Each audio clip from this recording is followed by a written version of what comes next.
നമ്മൾ പറഞ്ഞുകൊണ്ടിരുന്നത് വെളിപ്പാട് പുസ്തകം 20-ാം അധ്യായം 4 മുതൽ 6 വരെയുള്ള വാക്യങ്ങളുടെ വെളിച്ചത്തിലാണ്. അപ്പോൾ യേശുക്രിസ്തുവിൻ്റെ ആ രാജ്യത്തിൻ്റെ സ്വഭാവം എന്താണ് എന്നൊക്കെ നമ്മളവിടെ പറയുകയുണ്ടായി. ഓൾറൈറ്റ്, 7 മുതൽ 10 വരെയുള്ള വാക്യങ്ങൾ വായിക്കാം. 1000 ആണ്ട് കഴിയുമ്പോഴോ സാത്താനെ തടവിൽ നിന്ന് അഴിച്ചുവിടും. അവൻ ഭൂമിയുടെ 4 ദിക്കിലുമുള്ള ജാതികളായി സംഖ്യയിൽ കടൽപ്പുറത്തെ മണൽ പോലെയുള്ള ഗോഗ് മാഗോഗ് എന്നവരെ യുദ്ധത്തിനായി കൂട്ടിച്ചേർക്കേണ്ടതിന് വശീകരിപ്പാൻ പുറപ്പെടും. അവർ ഭൂമിയിൽ പരക്കെ ചെന്ന് വിശുദ്ധന്മാരുടെ പാളയത്തെയും പ്രിയ നഗരത്തെയും വളയും. എന്നാൽ ആകാശത്ത് നിന്ന് തീ ഇറങ്ങി അവരെ ദഹിപ്പിച്ചു കളയും. അവരെ വഞ്ചിച്ച പിശാചിനെ മൃഗവും കള്ളപ്രവാചകനും കിടക്കുന്ന ഗന്ധക തീപ്പൊയ്കയിലേക്ക് തള്ളിയിടും. അവർ എന്നേക്കും രാപ്പകൽ ദണ്ഡനം സഹിക്കേണ്ടി വരും. അപ്പോൾ അവിടെ അടുത്ത കാര്യം പറയാൻ നമ്മൾ പറഞ്ഞു, ഈ ഒരു 1000 ആണ്ട് ക്രിസ്തു വാഴുന്ന കാലം, യേശു സ്വർഗത്തിൽ നിന്ന് ഇറങ്ങി വരും. അപ്പോൾ ഇവിടെ കുറെ ഉയർപ്പുകൾ നടക്കും. അതുവരെ മരിച്ച സകലരും ഉയർത്തെഴുന്നേൽക്കും. എന്നിട്ട് ഈ കാലത്തിന് ആളുകൾക്ക് പാപത്തിന്റെ പ്രേരണ കൊടുക്കാതിരിക്കാൻ വേണ്ടി മഹാസർപ്പത്തെ പിടിച്ച് 1000 ആണ്ടേക്ക് ചങ്ങലയിട്ട് അഗാധത്തിൽ അടച്ചുപൂട്ടും. നമ്മൾ നേരത്തെ പറഞ്ഞു കഴിഞ്ഞു, അക്കാലത്തുള്ള ഭരണാധികാരിയായ എതിർക്രിസ്തുവിനെയും അവൻ്റെ അസോസിയേറ്റായ മത നേതാവിനെയും രണ്ടുപേരെയും ഇറങ്ങി വരുമ്പോൾ തന്നെ ഇരുവരെയും പിടിച്ച് ഗന്ധകം കത്തുന്ന തീപ്പൊയ്കയിലേക്ക് ഇടും. പിന്നെ ബാക്കി നിൽക്കുന്നത് ഇയാളാണ്. ഇയാളെ 1000 ആണ്ടേക്ക് ജയിലിൽ അടച്ച് പൂട്ടും. അപ്പൊ അങ്ങനെ അക്കാലത്ത് യാതൊരു പാപമോ അശുദ്ധിയോ ലോകത്തിലെങ്ങും ഉണ്ടാവില്ല. അങ്ങനെ യേശുക്രിസ്തു 1000 ആണ്ട് ഭരിക്കും. നമ്മളും അവൻ്റെ കൂടെ ഭരിക്കുന്ന കാര്യമൊക്കെ നമ്മൾ പറഞ്ഞു. എന്നാൽ ഈ 1000 ആണ്ട് കംപ്ലീറ്റ് ചെയ്ത് കഴിയുമ്പോൾ ഇവനെ ഒരിക്കൽ കൂടി ഇതിനകത്തൊന്ന് അഴിച്ചുവിടും. അതല്ല വായിച്ചേ, 1000 ആണ്ട് കഴിയുമ്പോഴോ സാത്താനെ തടവിൽ നിന്ന് അഴിച്ചുവിടും. തടവിൽ, ഞാൻ പറഞ്ഞില്ലേ, അതൊരു തടവാണ്, ജയിലാണ്, ഒരു ടെമ്പററി മെഷേഴ്സ് ആണ്. ടെമ്പററി എന്ന് വെച്ചാൽ 1000 ആണ്ടുണ്ട്, പക്ഷെ പെർമനന്റ് അല്ല. അവനെ 1000 ആണ്ട് കഴിയുമ്പോൾ അഴിച്ചുവിടും. അപ്പൊ അയാൾ എന്ത് ചെയ്യും? അവൻ ഭൂമിയുടെ 4 ദിക്കിലുമുള്ള ജാതികളായി സംഖ്യയിൽ കടൽപ്പുറത്തെ മണൽ പോലെയുള്ള ഗോഗ് മാഗോഗ് എന്നവരെ യുദ്ധത്തിനായി കൂട്ടിച്ചേർക്കേണ്ടതിന് വശീകരിക്കും. കുറെ ആളുകൾ ഇങ്ങോട്ട് കയറിയിട്ടുണ്ടല്ലോ. ഇതിനകത്തൊന്നും രക്ഷിക്കപ്പെടാതെ തന്നെ ഒരു കൂട്ടം ആളുകൾ ഇങ്ങോട്ട് കയറിയിട്ടുണ്ട്. അവര് ഈ 1000 ആണ്ട് നേതാവില്ലാത്തത് കൊണ്ട് ഇതിനകത്ത് മര്യാദയ്ക്ക് താമസിച്ചെന്നേ ഉള്ളൂ. അല്ലാതെ അവരാരും മാനസാന്തരപ്പെട്ടിട്ടില്ല. മാനസാന്തരപ്പെടാൻ ഇവിടെ അവസരം കൊടുത്തിട്ട് മാനസാന്തരപ്പെട്ടില്ല എന്ന് ആവർത്തിച്ച് അവരെ കുറിച്ച് പറയുന്നുണ്ട്. എന്നാൽ പാപം ചെയ്യിക്കാൻ പിശാചില്ലാത്തത് കൊണ്ട് മാത്രം 1000 ആണ്ടയ്ക്ക് സ്വസ്ഥമായി പാർത്തിട്ട് അവരുടെ നേതാവ് തിരിച്ചു വരുമ്പോഴത്തേക്ക് അവന്റെ ആളുകൾ മുഴുവൻ അവന്റെ കൂടെ കൂടിയിട്ട് വശീകരിപ്പം അവർ ഭൂമിയിൽ പരക്കെ ചെന്ന് വിശുദ്ധന്മാരുടെ പാളയത്തെയും പ്രിയ നഗരത്തെയും വളയും. എന്നാൽ ആകാശത്ത് നിന്ന് തീ ഇറങ്ങി, അതായത് അവർ ഒന്നുകൂടെ ശ്രമിക്കുകയാണ് ഇത് പിടിച്ചെടുക്കാൻ. കാരണം അയാൾ ലോകം മുഴുവൻ ഈ ലോകത്തിന്റെ ദൈവം എന്നൊക്കെയുള്ള വിളിക്കുന്നു. 1 യോഹന്നാൻ 5:19 നമ്മൾ പല പ്രാവശ്യം പറഞ്ഞതാണ്. ലോകം, സർവ്വ ലോകവും ദുഷ്ടന്റെ അധീനതയിൽ കിടക്കുന്നു. അപ്പൊ ഇത് മുഴുവൻ പിടിച്ചെടുക്കാനുള്ള ഒരു ഫൈനൽ ശ്രമമാണ് ഈ ദൈവത്തിന്റെ ആളുകൾ താമസിക്കുന്ന ഈ സ്ഥലത്തേക്ക് എന്ന് അതിനെ മുഴുവൻ വളയും. ഒരു യുദ്ധത്തിന് അവർ തയ്യാറാവും. അതാണ് ആ യുദ്ധത്തിന്റെ പേരാണ് പറഞ്ഞിരിക്കുന്നത് ഗോഗ് മാഗോഗ് യുദ്ധം. അങ്ങനെ ഈ സകല ജനത്തെയും കൂട്ടി ഫൈനലായിട്ടുള്ള ഒരു യുദ്ധത്തിന് അവർ തയ്യാറാവും. അതിനു മുമ്പുള്ള യുദ്ധങ്ങളെ സംബന്ധിച്ച് നമ്മൾ പറഞ്ഞു. യേശു ഇറങ്ങി വരുമ്പോൾ ഒരു യുദ്ധം നടക്കും. ഇതിന്റെ പേര് ഹർമഗദോൻ യുദ്ധം, മെഗിദ്ദോ താഴ്വരയിൽ. എന്നാൽ ഇതിന്റെ പേര്, ഫൈനൽ യുദ്ധത്തിന്റെ പേര് ഗോഗ് മാഗോഗ് എന്ന യുദ്ധമാണ്. ഓക്കെ. എന്നാൽ ആകാശത്ത് നിന്ന് തീ ഇറങ്ങി അവരെ ദഹിപ്പിച്ചു കളയും. ആകാശത്ത് നിന്ന് തീ ഇറങ്ങി അവരെ ദഹിപ്പിച്ചു കളയും. Go ahead. അവരെ വഞ്ചിച്ച പിശാചിനെ മൃഗവും കള്ളപ്രവാചകനും കിടക്കുന്ന ഗന്ധക തീപ്പൊയ്കയിലേക്ക് തള്ളിയിടും. ആ തീ ഇറങ്ങി ദഹിപ്പിച്ചു കളയും എന്നതിലേക്ക് ഒന്നുകൂടെ തിരിച്ചു വരാം അടുത്ത കാര്യം പറഞ്ഞിട്ട്. അപ്പം എന്ത് ചെയ്യും? ഇയാളാണല്ലോ നേതാവ്. ഇയാളെ റിലീസ് ചെയ്ത് വിട്ടതാണ്. അയാളെ എന്ത് ചെയ്യും? മൃഗവും കള്ളപ്രവാചകനും കിടക്കുന്ന തീപ്പൊയ്കയിലേക്ക് ഇയാളെയും തള്ളിക്കളയും. അപ്പൊ ലീഡേഴ്സ് മുഴുവൻ വിധിക്കപ്പെട്ട് ഫൈനൽ പ്രസന്റിലേക്ക് തള്ളപ്പെടും. ഫൈനൽ പ്രസന്റ് ഗന്ധകം കത്തുന്ന തീപ്പൊയ്ക. അപ്പൊ അയാളെ അവിടെ ക്ലോസ് ചെയ്യും. ആകാശത്ത് നിന്ന് തീ ഇറങ്ങി എന്ത് സംഭവിക്കും? ഈ വരുന്ന സകല ആളുകളെയും, അപ്പൊ മൊത്തം ജനത്തെയാണ് യുദ്ധത്തിന് കൂട്ടിയത്, സകല ആളുകളെയും ആകാശത്ത് നിന്ന് തീ ഇറങ്ങി ദഹിപ്പിച്ച് കളയും. ബാക്കി അവർ എന്നേക്കും രാപ്പകൽ ദണ്ഡന സഹിക്കേണ്ടി വരും. Alright. ഞാൻ വലിയൊരു വെള്ളസിംഹാസനവും ഇനി വായിച്ചോളൂ അതിന്റെ ഞാൻ വലിയൊരു വെള്ളസിംഹാസനവും അതിൽ ഒരുത്തൻ ഇരിക്കുന്നതും കണ്ടു. അവന്റെ സന്നിധിയിൽ നിന്ന് ഭൂമിയും ആകാശവും ഓടിപ്പോയി, അവയെ പിന്നെ കണ്ടില്ല. മരിച്ചവൽ ആബാലവൃത്തം സിംഹാസനത്തിന് മുൻപിൽ നിൽക്കുന്നതും കണ്ടു. പുസ്തകങ്ങൾ തുറന്നു, ജീവന്റെ പുസ്തകം എന്ന മറ്റൊരു പുസ്തകവും തുറന്നു. പുസ്തകങ്ങളിൽ എഴുതിയിരുന്നതിന് ഒത്തവണ്ണം മരിച്ചവർക്ക് അവരുടെ പ്രവൃത്തികൾക്ക് അടുത്ത ന്യായവിധി ഉണ്ടായി. സമുദ്രം തന്നിലുള്ള മരിച്ചവരെ ഏൽപ്പിച്ചു കൊടുത്തു, മരണവും പാതാളവും തങ്ങളിലുള്ള മരിച്ചവരെ ഏൽപ്പിച്ചു കൊടുത്തു. ഓരോരുത്തന് അവനവന്റെ പ്രവൃത്തികൾക്ക് അടുത്ത വിധിയുണ്ടായി. മരണത്തെയും പാതാളത്തെയും തീപ്പൊയ്കയിൽ തള്ളിയിട്ടു. ഈ തീപ്പൊയ്ക രണ്ടാമത്തെ മരണം. ജീവപുസ്തകത്തിൽ പേരെഴുതി കാണാത്ത ഏവനെയും തീപ്പൊയ്കയിൽ തള്ളിയിടും. അടുത്ത വാക്യം. ഞാൻ പുതിയ ആകാശവും പുതിയ ഭൂമിയും കണ്ടു. ഒന്നാമത്തെ ആകാശവും ഒന്നാമത്തെ ഭൂമിയും ഒഴിഞ്ഞുപോയി, സമുദ്രവും ഇനിയില്ല. മതി. അപ്പൊ ഇവിടെ പറയുന്ന ഈ ഭാഗവും നേരത്തെ ഉള്ള ഭാഗവുമായി നാം ബന്ധപ്പെടിപ്പിക്കുകയാണ്. 20-ാം അധ്യായം 9-ാം വാക്യം പറഞ്ഞത്, അവർ ഭൂമിയിൽ പരക്കെ ചെന്ന് വിശുദ്ധന്മാരുടെ ആലയത്തെയും പ്രിയ നഗരത്തെയും വളയും. എന്നാൽ ആകാശത്ത് നിന്ന് തീയിറങ്ങി അവരെ ദഹിപ്പിച്ചു കളയും. ആകാശത്ത് തീയിറങ്ങി അവരെ ദഹിപ്പിച്ചു കളയും. ഞാൻ പുതിയ ആകാശവും പുതിയ ഭൂമിയും കണ്ടു. ഒന്നാമത്തെ ആകാശവും ഒന്നാമത്തെ ഭൂമിയും ഒഴിഞ്ഞുപോയി. കണ്ടില്ലേ? ഒന്നാമത്തെ ആകാശവും ഒന്നാമത്തെ ഭൂമിയും ഒഴിഞ്ഞുപോയി, സമുദ്രവും ഇനി ഇല്ല. എന്താണ് ഈ പറയുന്നതിന്റെ അർത്ഥം? ആകാശത്ത് നിന്ന് തീയിറങ്ങി അവരെ ദഹിപ്പിച്ചു കളയും എന്ന് പറയുമ്പോ 2 പത്രോസ് 3-ാം അധ്യായം 10 മുതൽ 13 വരെയുള്ള വാക്യങ്ങൾ. കർത്താവിന്റെ ദിവസമോ കള്ളനെ പോലെ വരും. അന്ന് ആകാശം കൊടുമുഴക്കത്തോടെ ഒഴിഞ്ഞു പോകും, മൂലപദാർത്ഥങ്ങൾ കത്തിയെഴുകയും ഭൂമിയും അതിലുള്ള പണികളും വെന്തു പോകുകയും ചെയ്യും. ഇങ്ങനെ ഇവയൊക്കെയും അഴിവാനുള്ളതായിരിക്കയാൽ ആകാശം ചുട്ടഴിവാനും മൂലപദാർത്ഥങ്ങൾ വെന്തുരുകുവാനുമുള്ള ചുട്ടഴിവാനും മൂലപദാർത്ഥങ്ങൾ വെന്തുരുകുവാനുള്ള ദൈവദിവസത്തിന്റെ വരവ് കാത്തിരുന്നും ബന്ധപ്പെടുത്തിയും കൊണ്ട് നിങ്ങൾ എത്ര വിശുദ്ധ ജീവനവും ഭക്തിയുള്ളവരായിരിക്കും. അതിന്റെ കുറെ മുമ്പത്തെ വാക്യങ്ങൾ പറയുന്നത്, ആളുകൾ ചോദിക്കുന്ന ഒരു ചോദ്യം, നിങ്ങൾ എത്രയോ കാലം കൊണ്ട് യേശു വരുന്നു, അവന്റെ പ്രത്യക്ഷ നടക്കും എന്നൊക്കെ പറയുന്നല്ലോ. പക്ഷെ എവിടെ? എല്ലാം പണ്ട് ഇരുന്നത് പോലെ തന്നെ എല്ലാം ഇരിക്കുന്നു എന്ന് പറഞ്ഞുകൊണ്ട് പരിഹാസത്തോടെ ഒരു കൂട്ടം ആളുകൾ എഴുന്നേറ്റ് വരും. എന്നാൽ ഒരു കാര്യം ബോധപൂർവം മറന്നു കളയും, മനസ്സോടെ മറന്നു കളയും. എന്താണ്? പണ്ട് വെള്ളത്തിൽ നിന്നും വെള്ളത്താലും ഉളവായ ഭൂമി ജലപ്രളയത്തിൽ മുങ്ങി നശിച്ചുവെന്നും ഇല്ലേ അങ്ങനെ വാക്യം?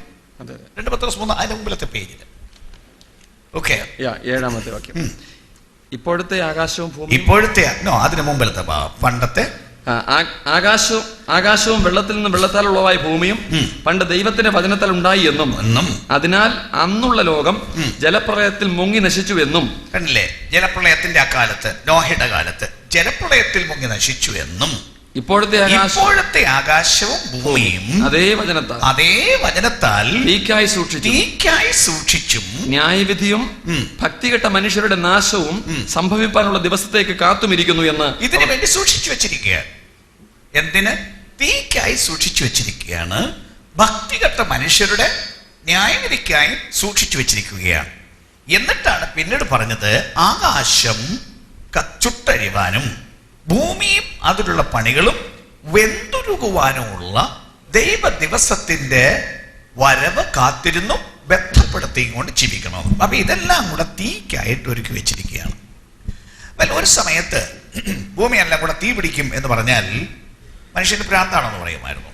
കാരണം അവർ നോക്കുമ്പോൾ ഈ സർഫേസിൽ കാണുന്ന ഈ മണ്ണും ഈ പാറയും എല്ലാം കൂടി തീ പിടിക്കുന്നതെന്ന് എങ്ങനെ എന്ന ചോദ്യം പണ്ടത്തെ കാലത്തുണ്ടായിരുന്നു. പക്ഷേ ഇന്ന് അതിൻ്റെ കാര്യമൊക്കെ അങ്ങ് മാറിപ്പോയി.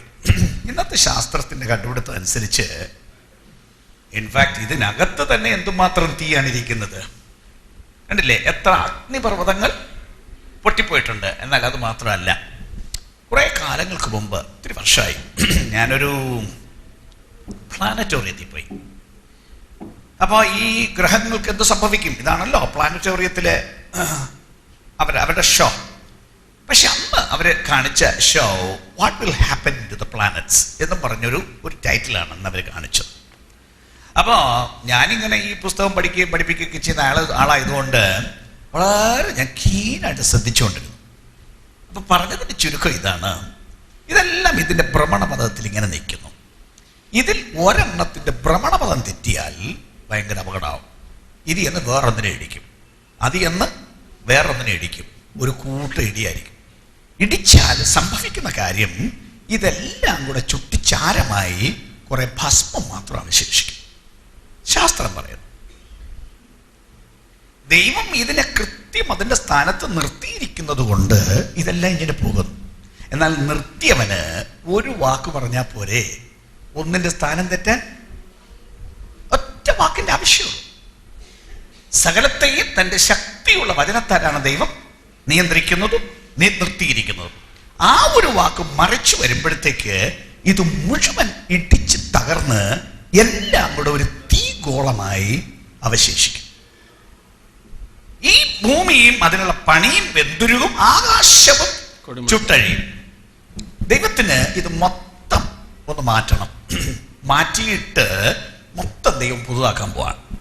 എന്താണ് ഇതെല്ലാം അഴിയാനുള്ള കാരണം? സാധാരണഗതിയിൽ ചില സാധനങ്ങൾ വളരെ മോശമായി പോയാൽ ചുട്ടുകളയാണ് നല്ലത്. സാധനങ്ങൾ ഇപ്പോഴും വളരെ അങ്ങ് ചീത്തയായി പോയാൽ ചുട്ടുകളയാണ് രോഗം പടരാതിരിക്കാനുള്ള മാർഗം. എന്നതുപോലെ ഭൂമി ഭയങ്കരമായിട്ട് റോട്ടമാണ്, വല്ലാതെ മലിനമായിരിക്കുകയാണ്. കഴുകിയാൽ ശുദ്ധമാകാതെ വണ്ണം ഭൂമിയിലെ പാപം, എന്തോ ഒരു പാപമാണ് ഇന്ന് ലോകത്തിൽ നിലകൊള്ളുന്നത്. നിങ്ങളൊന്ന് ആലോചിച്ച് നോക്ക്. ഭൂമിയിൽ എവിടെയാണ് നിരപരാധിയുടെ രക്തം ചൊരിയാത്ത ഒരു സ്ഥലം? ലോകത്തിൽ എവിടെയാണ്? വ്യഭിചാരം നടക്കാത്തൊരു സ്ഥലം ലോകത്തിൽ എവിടെയാണ്? അന്യായം നടക്കാത്തൊരു സ്ഥലം അഖിലാണ്ടത്തിൽ എവിടെയാണ്? ഒരു കാരണവശാലും പൊറുക്കാൻ മേലാത്ത, ഈ ദിവസം നമ്മൾ കേൾക്കുന്ന ചരിത്രങ്ങൾ തന്നെ ഈ നമ്മുടെ സ്റ്റേറ്റിൽ നടക്കുന്നത് തന്നെ കേട്ടാൽ അന്തം വിട്ടു പോകില്ലേ? ഈ ഭയങ്കര തിന്മ മുഴുവൻ നടക്കുന്നതിന് പരിഹാരം ചെറിയ പരിഹാരമല്ല. ഇത് മൊത്തം ചുട്ടുകളഞ്ഞെങ്കിൽ ഈ ഭൂമി മലിനമായി പോയി. മനുഷ്യന്റെ ഇത്തരം പ്രവർത്തനങ്ങളാൽ, കൊലപാതകത്താൽ, ദുർനടപ്പിനാൽ, വിഗ്രഹാരാധനയാൽ, മനുഷ്യന്റെ മന്ത്രവാദങ്ങളാൽ, ഇതെല്ലാം കൊണ്ട് ഇത്ര മലിനമായി പോയ ഭൂമിയെ വെള്ളം കൊണ്ട് കഴുകിയെടുക്കാൻ പറ്റില്ല. അതുകൊണ്ട് ഇതിനെ ചുട്ടുകളയാം. ഇതിന് മാത്രമല്ലെന്നേ, മുഴുവൻ അന്തരീക്ഷവും മനുഷ്യൻ മലിനമാക്കിയല്ലോ. മനുഷ്യൻ പോയി വേറെ കുളത്തിൽ ചവിട്ടുന്നില്ലേ? ഈ അശുദ്ധനും പാപിയും ചവിട്ടിയത് അതും മലിനായില്ലേ? തല്ലെങ്കിൽ നമ്മുടെ ഈ അന്തരീക്ഷം തന്നെ നമ്മൾ നോക്കൂ, ഇതെങ്ങാണ്ട് ശുദ്ധമാണോ? ഇവിടുത്തെ സകല തിന്മകളെയും ബീം ചെയ്ത് മേപ്പോട്ടല്ലേ വിടുന്നത്? അടിച്ച് മേപ്പോട്ട് വിട്ടിട്ടല്ലേ നിങ്ങളുടെ ടി വിക്കകത്ത്, നിങ്ങളുടെ സംവിധാനങ്ങൾക്കകത്ത്, നിങ്ങളുടെ റേഡിയോയ്ക്കകത്ത്, നിങ്ങളുടെ ടെലിഫോണിനകത്ത് വരുന്നത് മുഴുവൻ അടിച്ച് മേപ്പോട്ട് വിട്ടിട്ടല്ലേ? ഇതിനെ വേറെ തരംഗങ്ങളാക്കി മാറ്റി വിട്ടൊരു അയണോസ്ഫിയറിൽ ചെന്നിട്ടല്ലേ ഇതിങ്ങോട്ട് തിരിച്ചു വരുന്നത്? ആക്ച്വലി ഈ ലോകം മുഴുവൻ മലിനമല്ലേ? നിങ്ങളുടെ ഈ ടി വിക്കകത്താകട്ടെ, നിങ്ങളുടെ ഇന്റർനെറ്റിനകത്താകട്ടെ വരുന്നതെല്ലാം നല്ല കാര്യങ്ങളാണോ? എന്തുമാത്രം മോശം കാര്യങ്ങളുണ്ട്. പൈസ കൊടുത്താൽ സ്പെഷ്യൽ ചാനൽസ് ഇല്ലേ? വെറും മോശം ചാനൽസ് ഇല്ലേ? ഇല്ലേ? ഇന്നത്തെ ഇന്റർനെറ്റ് അങ്ങോട്ട് ഓപ്പൺ ചെയ്താൽ ഒത്തിരി പേരും അറിയുന്നില്ല. ഇതൊന്നും ഉപയോഗിക്കാൻ അറിയാൻ മേലാത്ത പഴയ ആളുകൾക്കൊന്നും ഇന്നത്തെ ലോകത്തിൽ നടക്കുന്നത് പലപ്പോഴും വേണ്ട വിധത്തിൽ അറിയുന്നില്ല. ഈവൻ കുട്ടികൾ വരെ മുറിക്കകത്തോട്ട് കയറി മുറി ക്ലോസ് ചെയ്തല്ലേ. പിന്നെ പിള്ളേരുടെ പഠിത്തമല്ല, കമ്പ്യൂട്ടറും ഒക്കെ ചേർന്നുള്ളൊരു പഠിത്തമല്ല ഇന്നത്തെ കാലം. അതിനകത്ത് എന്തെല്ലാമാ വരുന്നതെന്ന് ഈ പല മുതിർന്നവർക്കും അറിയില്ലല്ലോ. അതിനകത്ത് ഇല്ലാത്തൊരു സാധനമില്ല. ഭൂമിയിൽ എന്ത് തിന്മയുണ്ടോ അത് മുഴുവനും ഇതിനകത്ത് കിടപ്പുണ്ട്. ഒറ്റ ക്ലിക്കിന്റെ കാര്യമേ ഉള്ളൂ. ഇത് മുഴുവൻ കണ്ടിട്ടുന്ന ലോകം ഭയങ്കര തകർച്ചയിലായിരിക്കുക. ഇത് മുഴുവൻ ഈ അന്തരീക്ഷം കൂടെ കൊണ്ടുപോയി മലിനമാക്കിയിരിക്കുകയല്ലേ. അതുകൊണ്ട് ദൈവം ചെയ്യാൻ പോകുന്ന കാര്യം മൊത്തം ചുട്ടുകളയാൻ പോവാൻ. മൊത്തം ചുട്ടിട്ട് സകലത്തെയും ചാരമാക്കി. അപ്പൊ അങ്ങനെ വരുമ്പോഴത്തേക്ക് പിന്നെ ഒരു മനുഷ്യനും ഇല്ല. ആകാശം മുഴുവൻ ആകാശം ചുട്ടിച്ച ഗോളങ്ങൾ ഓരോന്നും ഞാൻ മുമ്പ് പറഞ്ഞതുപോലെ ഒറ്റ ഗ്രഹം താളം തെറ്റിയാൽ മതി, സ്ഥാനം തെറ്റിയാൽ മതി, അതിയൊന്ന് മറ്റൊന്നിനെ ഇടിക്കും. കൂട്ടയിടി നടന്ന് മുഴുവനും ചാരമാക്കിയിട്ട് ദൈവം വേറൊരു സിസ്റ്റം കൊണ്ടുവരാൻ പോവാണ്. അപ്പൊ അങ്ങനെ സിസ്റ്റം വരുമ്പോഴത്തേക്ക് ഭൂമിയിൽ പാർത്ത ഈ മനുഷ്യർ ഒരെണ്ണം, ഈ അന്തിക്രിസ്തുവിനോട് ചേർന്ന ആളുകളുണ്ടല്ലോ, ഒറ്റ ഒരെണ്ണം ബാക്കി ഉണ്ടാവില്ല. അങ്ങനെ സകലത്തിനും അന്തം വരും. ഇതാണ് വാസ്തവത്തിൽ ലോകാന്ത്യം എന്ന് പറയും. മുഴുവൻ ലോകത്തിൻ്റെയും ഈ മുഴുവൻ പ്ലാനറ്റ്സിൻ്റെയും ഈ സോളാർ സിസ്റ്റത്തിൻ്റെയും അന്ത്യം ഇതാണ്. ഇതെല്ലാം ചുട്ടുകളയാൻ പോവുകയാണ്. അതിന് ദൈവത്തിൻ്റെ അഗ്നി വരാൻ പോവുകയാണ്. കണ്ടില്ലേ, ഒരു ഭയങ്കര തീഗോളം ഉണ്ടായി സകലത്തെയും ചുട്ട് ചാരമാക്കിയിട്ട് അതിന് പകരം പിന്നീട് ഉണ്ടാക്കുന്ന ഒന്നാണ് 21 അധ്യായം പറയുന്നത്. ഒറ്റ ഒരാളും ഭൂമിയിൽ ബാക്കി ഇല്ല. 14 വാക്യം മുതൽ വായിച്ചാൽ, ഞാൻ വലിയൊരു വെള്ളസിംഹാസനവും, അത് കഴിഞ്ഞപ്പോ വലിയ ഒരു വെള്ളസിംഹാസനം, ദേഹം മോളിൽ വലിയൊരു വെള്ളസിംഹാസനവും അതിൽ ഒരുത്തൻ ഇരിക്കുന്നതും കണ്ടു. ഓക്കെ, ഒരു വെള്ളസിംഹാസനം. 20:4 നമ്മൾ വായിച്ചത്, ഞാൻ ന്യായാസനങ്ങളെ കണ്ടു, അവയിൽ ഇരിക്കുന്നവർക്ക് ന്യായവിധിയുടെ അധികാരം കൊടുത്തു. അത് പ്ലൂറലാണ്. ന്യായാസനങ്ങൾ, അവയിൽ ഇരിക്കുന്നവർ. ഇതങ്ങനെയല്ല. ഇത് വലിയ ഒരു വെള്ളസിംഹാസനവും നീതിയുടെ ഒരു സിംഹാസനം. അതാണ് അതിന്റെ ചിത്രം. നീതിയുടെ ഒരു സിംഹാസനവും അതിൽ ഒരുത്തൻ ഇരിക്കുന്നതും കണ്ടു. ആരാണ് ആ ഒരുത്തൻ? യോഹന്നാന്റെ സുവിശേഷം 5-ാം അധ്യായം അതിന്റെ 22-ാമത്തെ വാക്യം. എല്ലാവരും പിതാവിനെ ബഹുമാനിക്കുന്നത് പോലെ പുത്രനെയും ബഹുമാനിക്കേണ്ടതിന് പിതാവ് ആരെയും ന്യായം വിധിക്കാതെ ന്യായവിധി എല്ലാം പുത്രന് കൊടുത്തിരിക്കുന്നു. ഓക്കെ, പിതാവ് ആരെയും ന്യായം വിധിക്കുന്നില്ല. ന്യായവിധി മുഴുവനും പുത്രനെ ഏൽപ്പിച്ചിരിക്കുന്നു. അതായത് യേശുക്രിസ്തുവിനെ ഏൽപ്പിച്ചിരിക്കുന്നു. എല്ലാവരെയും രക്ഷിക്കാൻ വന്നത് യേശുക്രിസ്തുവാണ്. തന്റെ ജീവനെ കൊടുത്ത് രക്ഷിച്ചത് യേശുവാണ്. മുഴുവൻ ലോകത്തെയും വിധിക്കാനുള്ള അധികാരവും ദൈവം ഏൽപ്പിച്ചിരിക്കുന്നത് യേശുക്രിസ്തുവിനെയാണ്. അവിടുന്ന് അന്തിമമായി ഈ സിംഹാസനത്തിൽ ഇരിക്കാൻ പോകണം. നീതിയുള്ള സിംഹാസനത്തിൽ ഇരുന്നു കൊണ്ട് ന്യായം വിധിക്കാൻ ഒരു ദിവസം വരും. അപ്പൊ എല്ലാവരെയും ഭൂമിയിൽ നിന്ന് ഉന്മൂലനം ചെയ്ത് കഴിഞ്ഞു. ഭൂമിയിൽ ഉന്മൂലനം ചെയ്ത് കഴിഞ്ഞ ശേഷമാണ് ഈ സംഭവം. യേശു സിംഹാസനത്തിൽ ഇരിക്കുന്നു. ബാക്കി അവന്റെ സന്നിധിയിൽ നിന്ന് ഭൂമിയും ആകാശവും, അവന്റെ സന്നിധിയിൽ നിന്ന് ഭൂമിയും ആകാശവും ഓടിപ്പോയി. ഞാൻ പറഞ്ഞില്ലേ, സകല ഗോളങ്ങളും ഇല്ലാതായി, സകലവും ചുട്ട് ചാരമാകുന്നു. ഭൂമിയും ആകാശവും അവന്റെ സന്നിധിയിൽ നിന്ന് ഓടിപ്പോയി. അവയെ പിന്നെ കണ്ടില്ല. മരിച്ചവർ ആബാലവൃദ്ധം. ബാക്കി എല്ലാവരും മരിച്ചു കഴിഞ്ഞു. മരിച്ചവർ ആബാലവൃദ്ധം സിംഹാസനത്തിന് മുൻപിൽ നിൽക്കുന്നതും കണ്ടു. ഇവിടുത്തെ പ്രയോഗം ആബാലവൃദ്ധം. അതേസമയം ഇവിടെ ഉയർത്തവരെ എങ്ങനെയാ വിശേഷിപ്പിച്ചിരിക്കുന്നത്? ഓർമ്മയുണ്ടോ? ക്രിസ്തുവിൽ മരിച്ചവർ. അവര് മാത്രം. മരിച്ച സമയത്ത് ക്രിസ്തുവിലായിരുന്നവർ, ക്രിസ്തുവിൽ ജീവിക്കവേ അവർ മരിച്ചു. അവരുടെ മാത്രം ഉയർപ്പാണ് ഇവിടെ നടന്നത്. എന്നാൽ ഇവിടെ അങ്ങനെയല്ല. അപ്പൊ അവിടെ പറയുന്നത് യേശു ഇറങ്ങി വരുമ്പം ഇവിടെ ഒരു വലിയ ഉയർപ്പ് നടന്നു. എന്നിട്ട് പറയുന്നു ഇത് 1-ാമത്തെ പുനരുത്ഥാനം. അവിടെ പറയുന്നു മരിച്ചവരിൽ ശേഷമുള്ളവർ 1000 ആണ്ട് കഴിവോളം ജീവിച്ചില്ല. അപ്പൊ ഇവിടെ വെച്ച് വിശുദ്ധന്മാരുടെ മൊത്തം പുനരുത്ഥാനം നടക്കും. ദൈവത്തിന്റെ ആളുകളുടെ മൊത്തം പുനരുത്ഥാനം നടക്കും. അതിനൊരു 1000 ആണ്ട് ശേഷം, അതായത് ഈ വാഴ്ചയ്ക്ക് ശേഷം സകലത്തെയും ഉന്മൂലനം, ഒടുവിലത്തെ രക്ഷപ്പെടാത്ത അവസാനത്തെ ആളും ഉന്മൂലനം ചെയ്യപ്പെട്ട ശേഷമാണ് ഇവരുടെ ഉയർപ്പ് നടക്കുന്നത്. മരിച്ചവർ ആബാലവൃദ്ധം സിംഹാസനത്തിന്റെ മുമ്പിൽ നിൽക്കുന്നതും ഞാൻ കണ്ടു. പുസ്തകങ്ങൾ തുറന്നു. ഓക്കെ, ജീവന്റെ പുസ്തകം എന്ന മറ്റൊരു പുസ്തകവും തുറന്നു. പുസ്തകങ്ങളിൽ എഴുതിയിരുന്നൊത്തവണ്ണം മരിച്ചവർക്ക് അവരുടെ പ്രവൃത്തികൾക്കടുത്ത ന്യായവിധി ഉണ്ടായി. അത് പിന്നെ പറയാം. അടുത്തത്, സമുദ്രം തന്നിലുള്ള മരിച്ചവരെ ഇവരെങ്ങനെയാ വന്നത്? സമുദ്രം തന്നിലുള്ള മരിച്ചവരെ ഏൽപ്പിച്ചു കൊടുത്തു. മരണവും പാതാളവും തങ്ങളിലുള്ള മരിച്ചവരെ ഏൽപ്പിച്ചു കൊടുത്തു. ഓരോരുത്തരും അവനവന്റെ പ്രവൃത്തികൾ. അപ്പം നിർബന്ധിത പുനരുദ്ധാനമാണ്. ഇവരാരും യേശുവിനെ നോക്കിയിരുന്നവരല്ല.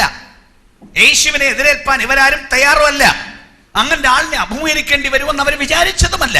ജീവിതം അവസാനിച്ചു എന്നവർ കരുതിയതാണ്. പക്ഷെ ഇവിടെ പറയുന്നു മരണം തങ്ങളിലുള്ള മരിച്ചവരെ ഏൽപ്പിച്ചു കൊടുത്തു. കല്ലറകൾ മുഴുവൻ ഏൽപ്പിച്ചു കൊടുത്തു. പാതാളം, അടിത്തട്ടിൽ പോയ ആ ആത്മാക്കളുണ്ടല്ലോ ദണ്ഡന സ്ഥലത്ത്, അത് തങ്ങളിലുള്ള മരിച്ചവരെ ഏൽപ്പിച്ചു കൊടുത്തു.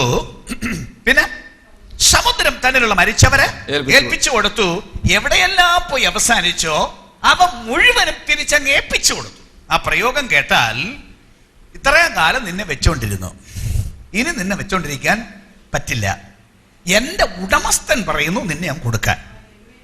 അപ്പൊ ഭൂമിക്ക് ദൈവം പറയുന്ന കേട്ടേ ഒക്കെ ഉള്ളൂ, സമുദ്രത്തിന് ദൈവം പറയുന്ന കേട്ടേ ഒക്കെ ഉള്ളൂ. അപ്പൊ സകലരെയും ഏൽപ്പിച്ചു കൊടുക്കാനുള്ള ദൈവകൽപ്പന നിമിത്തം മുഴുവൻ പേരെയും ഏൽപ്പിച്ചു കൊടുത്തു. അങ്ങനെ എല്ലാവരും നിർബന്ധിതമായി ഉയർത്തു വരേണ്ടി വരും. അവര് ആഗ്രഹിച്ചാലും ഇല്ലെങ്കിലും. ഓഫ്കോഴ്സ് അവർ ആഗ്രഹിക്കുന്നില്ല. ഞാൻ മുമ്പ് പറഞ്ഞതുപോലെ ഇങ്ങനെ ഒരു ദിവസം ഉണ്ടാകും എന്നവർ കരുതിയില്ല. ഇനി ഉണ്ടായി കരുതിയെങ്കിൽ പോലും അവർ അതിന് തയ്യാറായിരുന്നില്ല. അപ്പൊ യേശുവിന് മുമ്പാകെ ചെല്ലാൻ ഒരുക്കമില്ലാത്ത ജനമാണെങ്കിലും ഫിലിപ്പ് ലേഖനം പറയുന്നത് പോലെ ഒരു ദിവസം എല്ലാ മുഴങ്കാലും അവന്റെ മുൻപാകെ മടങ്ങിയേ തീരൂ. എല്ലാ വായും ഒരു ദിവസം ഏറ്റു പറയേണ്ടി വരും, നീ കർത്താവാണ്. അത് പറയാതെ അഖിലാണ്ടത്തിൽ ഒരാൾ രക്ഷപ്പെടാൻ പറ്റില്ല.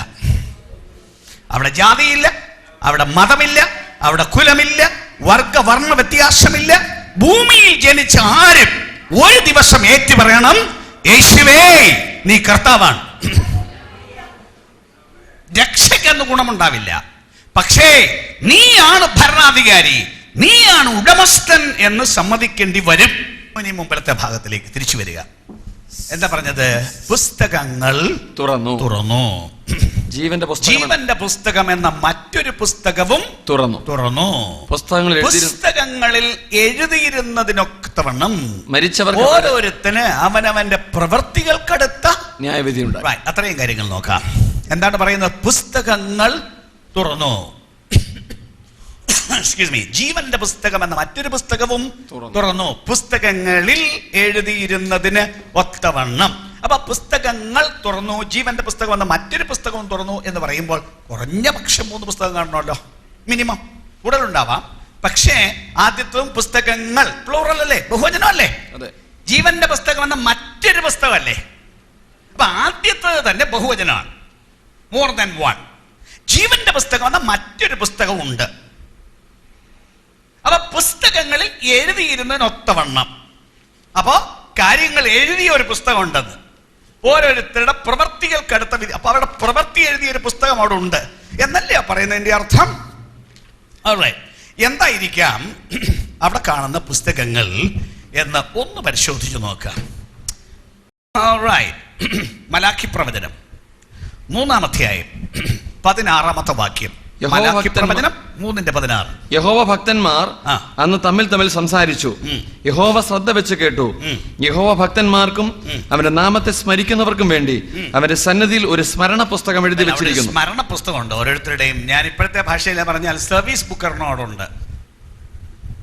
ഒരു ഉദ്യോഗത്തിന് പോയ സർവീസ് ബുക്കില്ലേ, കയറിയപ്പോ തൊട്ടുള്ള സംഗതിയാണ് അതിനകത്ത് പ്രധാനപ്പെട്ട കാര്യം ചെയ്യപ്പെടുത്തില്ലേ എന്ന് പറയുന്ന പോലെ ഓരോരുത്തരും ജീവകാലം മൊത്തം ഓരോരുത്തർക്കും സർവീസ് ബുക്ക് അവിടെ വെച്ചിരിക്കുകയാണ്. ആളിന്റെ തുടക്കം മുതൽ മരണം വരെയുള്ള സർവീസ് മുഴുവൻ എന്തെല്ലാം ചെയ്തു എന്നുള്ളത് മുഴുവൻ റെക്കോർഡ് ചെയ്തൊരു പുസ്തകം അവിടെ ഇരിപ്പുണ്ട്. അതിനനുസരിച്ചാണ് വിധിയെന്ന്. അന്ന് എന്താ ചെയ്തത് അതിനനുസരിച്ചാണ്. പ്രവർത്തികളെ, നമ്മുടെ പ്രവർത്തികളെ റെക്കോർഡഡ് അല്ലാതെ അവിടെ ഒന്നും വിട്ടിട്ടില്ല, എല്ലാം റെക്കോർഡഡാണ് എന്ന് പറയുമ്പോൾ മനുഷ്യന് അതിശയിച്ചു പോകേണ്ട കാര്യമൊന്നുമില്ല. ഇന്നത്തെ കാലത്ത് ഇപ്പം ഞാൻ പറയുന്ന ഈ കാര്യങ്ങളെല്ലാം പറയുന്നതും ചെയ്യുന്നതും എല്ലാം ഇവിടെ റെക്കോർഡ് ചെയ്തുകൊണ്ടിരിക്കുകയല്ലേ, കാണാം കേൾക്കാം. ഇതൊക്കെ ഇന്നത്തെ കാലത്ത് ഇത് ഉണ്ടാക്കിയിട്ടുണ്ടെങ്കിൽ, പക്ഷെ വേദപുസ്തകം പഴയ ഭാഷ അനുസരിച്ചാണ് പറയുന്നത്. ഇന്നത്തെ കാലത്തല്ലല്ലോ വേദപുസ്തകം എഴുതിയത്, പണ്ടത്തെ കാലത്തല്ലേ എഴുതിയത്. അന്നെല്ലാം രേഖയായിരുന്നു. കോടതികളിൽ ഇന്നും പുസ്തകമല്ലേ പ്രധാനമായിട്ടും. അപ്പൊ കോടതിയുടെ ഭാഷ പറയുകയാണ്, പുസ്തകങ്ങൾ തുറന്നു. ഇന്നിതെല്ലാം റെക്കോർഡ് ചെയ്ത് സൂക്ഷിച്ച് കാലങ്ങൾ വെച്ച് ഒരു സമയം എടുത്ത് തിരിച്ച് കാണാനുള്ള സൗകര്യം ഉണ്ടെങ്കിൽ ദൈവം തമ്പുരാൻ ആ PC പണ്ടേ ഇതിനുള്ള സംവിധാനമില്ലേ? അവിടുത്തെ സർവജ്ഞാനിയായ ദൈവമല്ലേ? ദൈവം തന്ന ബുദ്ധി കൊണ്ടല്ലേ ഇതെല്ലാം നമ്മൾ ഉണ്ടാക്കി കണ്ടുപിടിച്ച് ഇനി എന്തൊന്നെല്ലാം കണ്ടുപിടിക്കും. ഇന്നത്തെ ലോകം ഒരു 25 വർഷം മുമ്പ് ജീവിച്ച മനുഷ്യൻ ഇന്ന് ഭൂമിയിലേക്ക് തിരിച്ചു വന്നാൽ ഇന്നത്തെ ഭൂമി വല്ലോം അവർക്ക് തിരിയുമോ? ഇന്നത്തെ ഭൂമിയിലെ മിക്ക എക്വിപ്മെന്റ്സും നോക്കണം, എന്താ സൂത്രമെന്ന് അവർക്ക് ഒരു പിടിയും കിട്ടില്ലല്ലോ. അത്രയ്ക്ക് ഭയങ്കര ഫാസ്റ്റ് ഡെവലപ്മെന്റ് നമ്മുടെ ഇന്നത്തെ ലോകത്തിനുണ്ടായിട്ടുണ്ട്.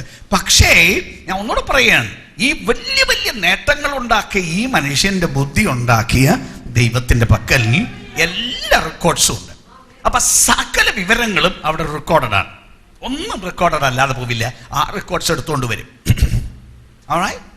പിന്നെ ഒരു പുസ്തകമുണ്ട്, റോമാലേഖനം 2-ാം അധ്യായം 16-ാമത്തെ വാക്യം. ദൈവം യേശുക്രിസ്തു മുഖാന്തരം മനുഷ്യരുടെ രഹസ്യങ്ങളെ എന്റെ സുവിശേഷ പ്രകാരം ന്യായം വിധിക്കുന്ന നാളിൽ തന്നെ. മനുഷ്യനെ ദൈവം ന്യായം വിധിക്കുന്നത് സുവിശേഷ പ്രകാരമാണെന്ന് ഞാൻ ഇന്നത്തെ ഭാഷയ്ക്ക് പറഞ്ഞാൽ, ഇപ്പോ ഒരു കോടതിയിൽ ഒരു ന്യായാധിപൻ വിധി പറഞ്ഞാൽ ഇന്ന വകുപ്പനുസരിച്ച് നിങ്ങൾ ഇന്ന തെറ്റ് ചെയ്തു, അതിന് ഈ പുസ്തകം പറയുന്ന ശിക്ഷ ഇന്നതാണ് എന്നും പറഞ്ഞ് വകുപ്പ് കോട്ട് ചെയ്തല്ലേ ശിക്ഷയും കുറ്റവും ശിക്ഷയും പറയുന്നത്. അങ്ങനല്ലേ? കേസ് ഫയൽ ചെയ്യുമ്പോൾ തന്നെ ആ വകുപ്പ് അനുസരിച്ചാണ് ഫയൽ ചെയ്യുന്നത്. പിന്നെ അതെല്ലാം പരിശോധിച്ചിട്ട് ന്യായാധിപൻ വിധി പറയും, അത് ശരിയാണോ തെറ്റാണോ എന്ന് പറഞ്ഞു വെച്ച് ആ വകുപ്പ് അനുസരിച്ചാണ് പറയുന്നത്. അപ്പൊ അതിന് നിയമപുസ്തകമുണ്ട്. അപ്പൊ രാജ്യത്തിന്റെ നിയമം, കോടതികളുടെ നിയമം, അക്സെപ്റ്റഡ് ആയിട്ടുള്ള ഒരു നിയമപുസ്തകം. അതിന്റെ വെളിച്ചത്തിലാണ് കോടതിയുടെ വിധികളെങ്കിൽ ദൈവകോടതിയും അങ്ങനെ തന്നെ. ദൈവം ഒരു ദിവസം ഇരുന്നോണ്ട് ചുമ്മാ ഇരുന്നോണ്ട് നിനക്ക് ആ ശിക്ഷ എനക്ക് ഈ ശിക്ഷ അങ്ങനൊന്നും പറയുന്നതല്ല, സംവിധാനമല്ല. ഇതെല്ലാം ലീഗലാണ്, ഇതെല്ലാം ന്യായമായിട്ടുള്ള കാര്യങ്ങളാണ്. അവയിൽ ദൈവത്തിന്റെ മുൻപാകെ ഒരു പുസ്തകമുണ്ട്, സകല മനുഷ്യരും ജീവിക്കാൻ വേണ്ടി ഒരു നിയമം. ദൈവരാജ്യത്തിന്റെ പ്രവൃത്തി തുടങ്ങിയപ്പോ തന്നെ ഒരു പുസ്തകം എഴുതി ഉണ്ടാക്കി.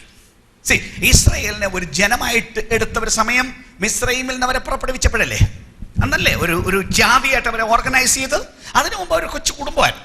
എന്നാൽ അവരെ പുറപ്പെടുവിച്ചു കൊണ്ടുവന്നപ്പോ അവരൊരു ജാതിയായി, അവരൊരു രാജ്യമായപ്പോ സ്വല്പം അങ്ങോട്ട് മുമ്പോട്ട് വന്നപ്പോ സീനായി മലയിൽ വന്നപ്പോ കൊടുത്തത് നിയമമല്ലേ?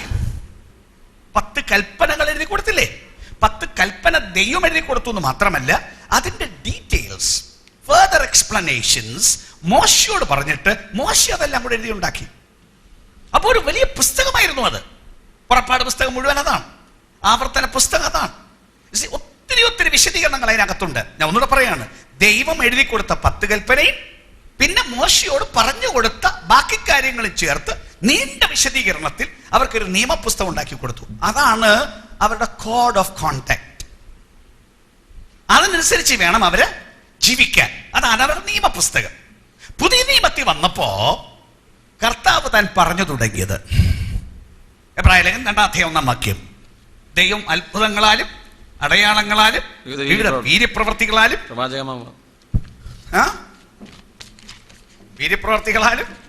സാക്ഷി നിന്നുകൊണ്ട് കേട്ടവർ നമുക്ക് ഉറപ്പിച്ച് തന്നതുമായ ഇത്ര വലിയ രക്ഷ.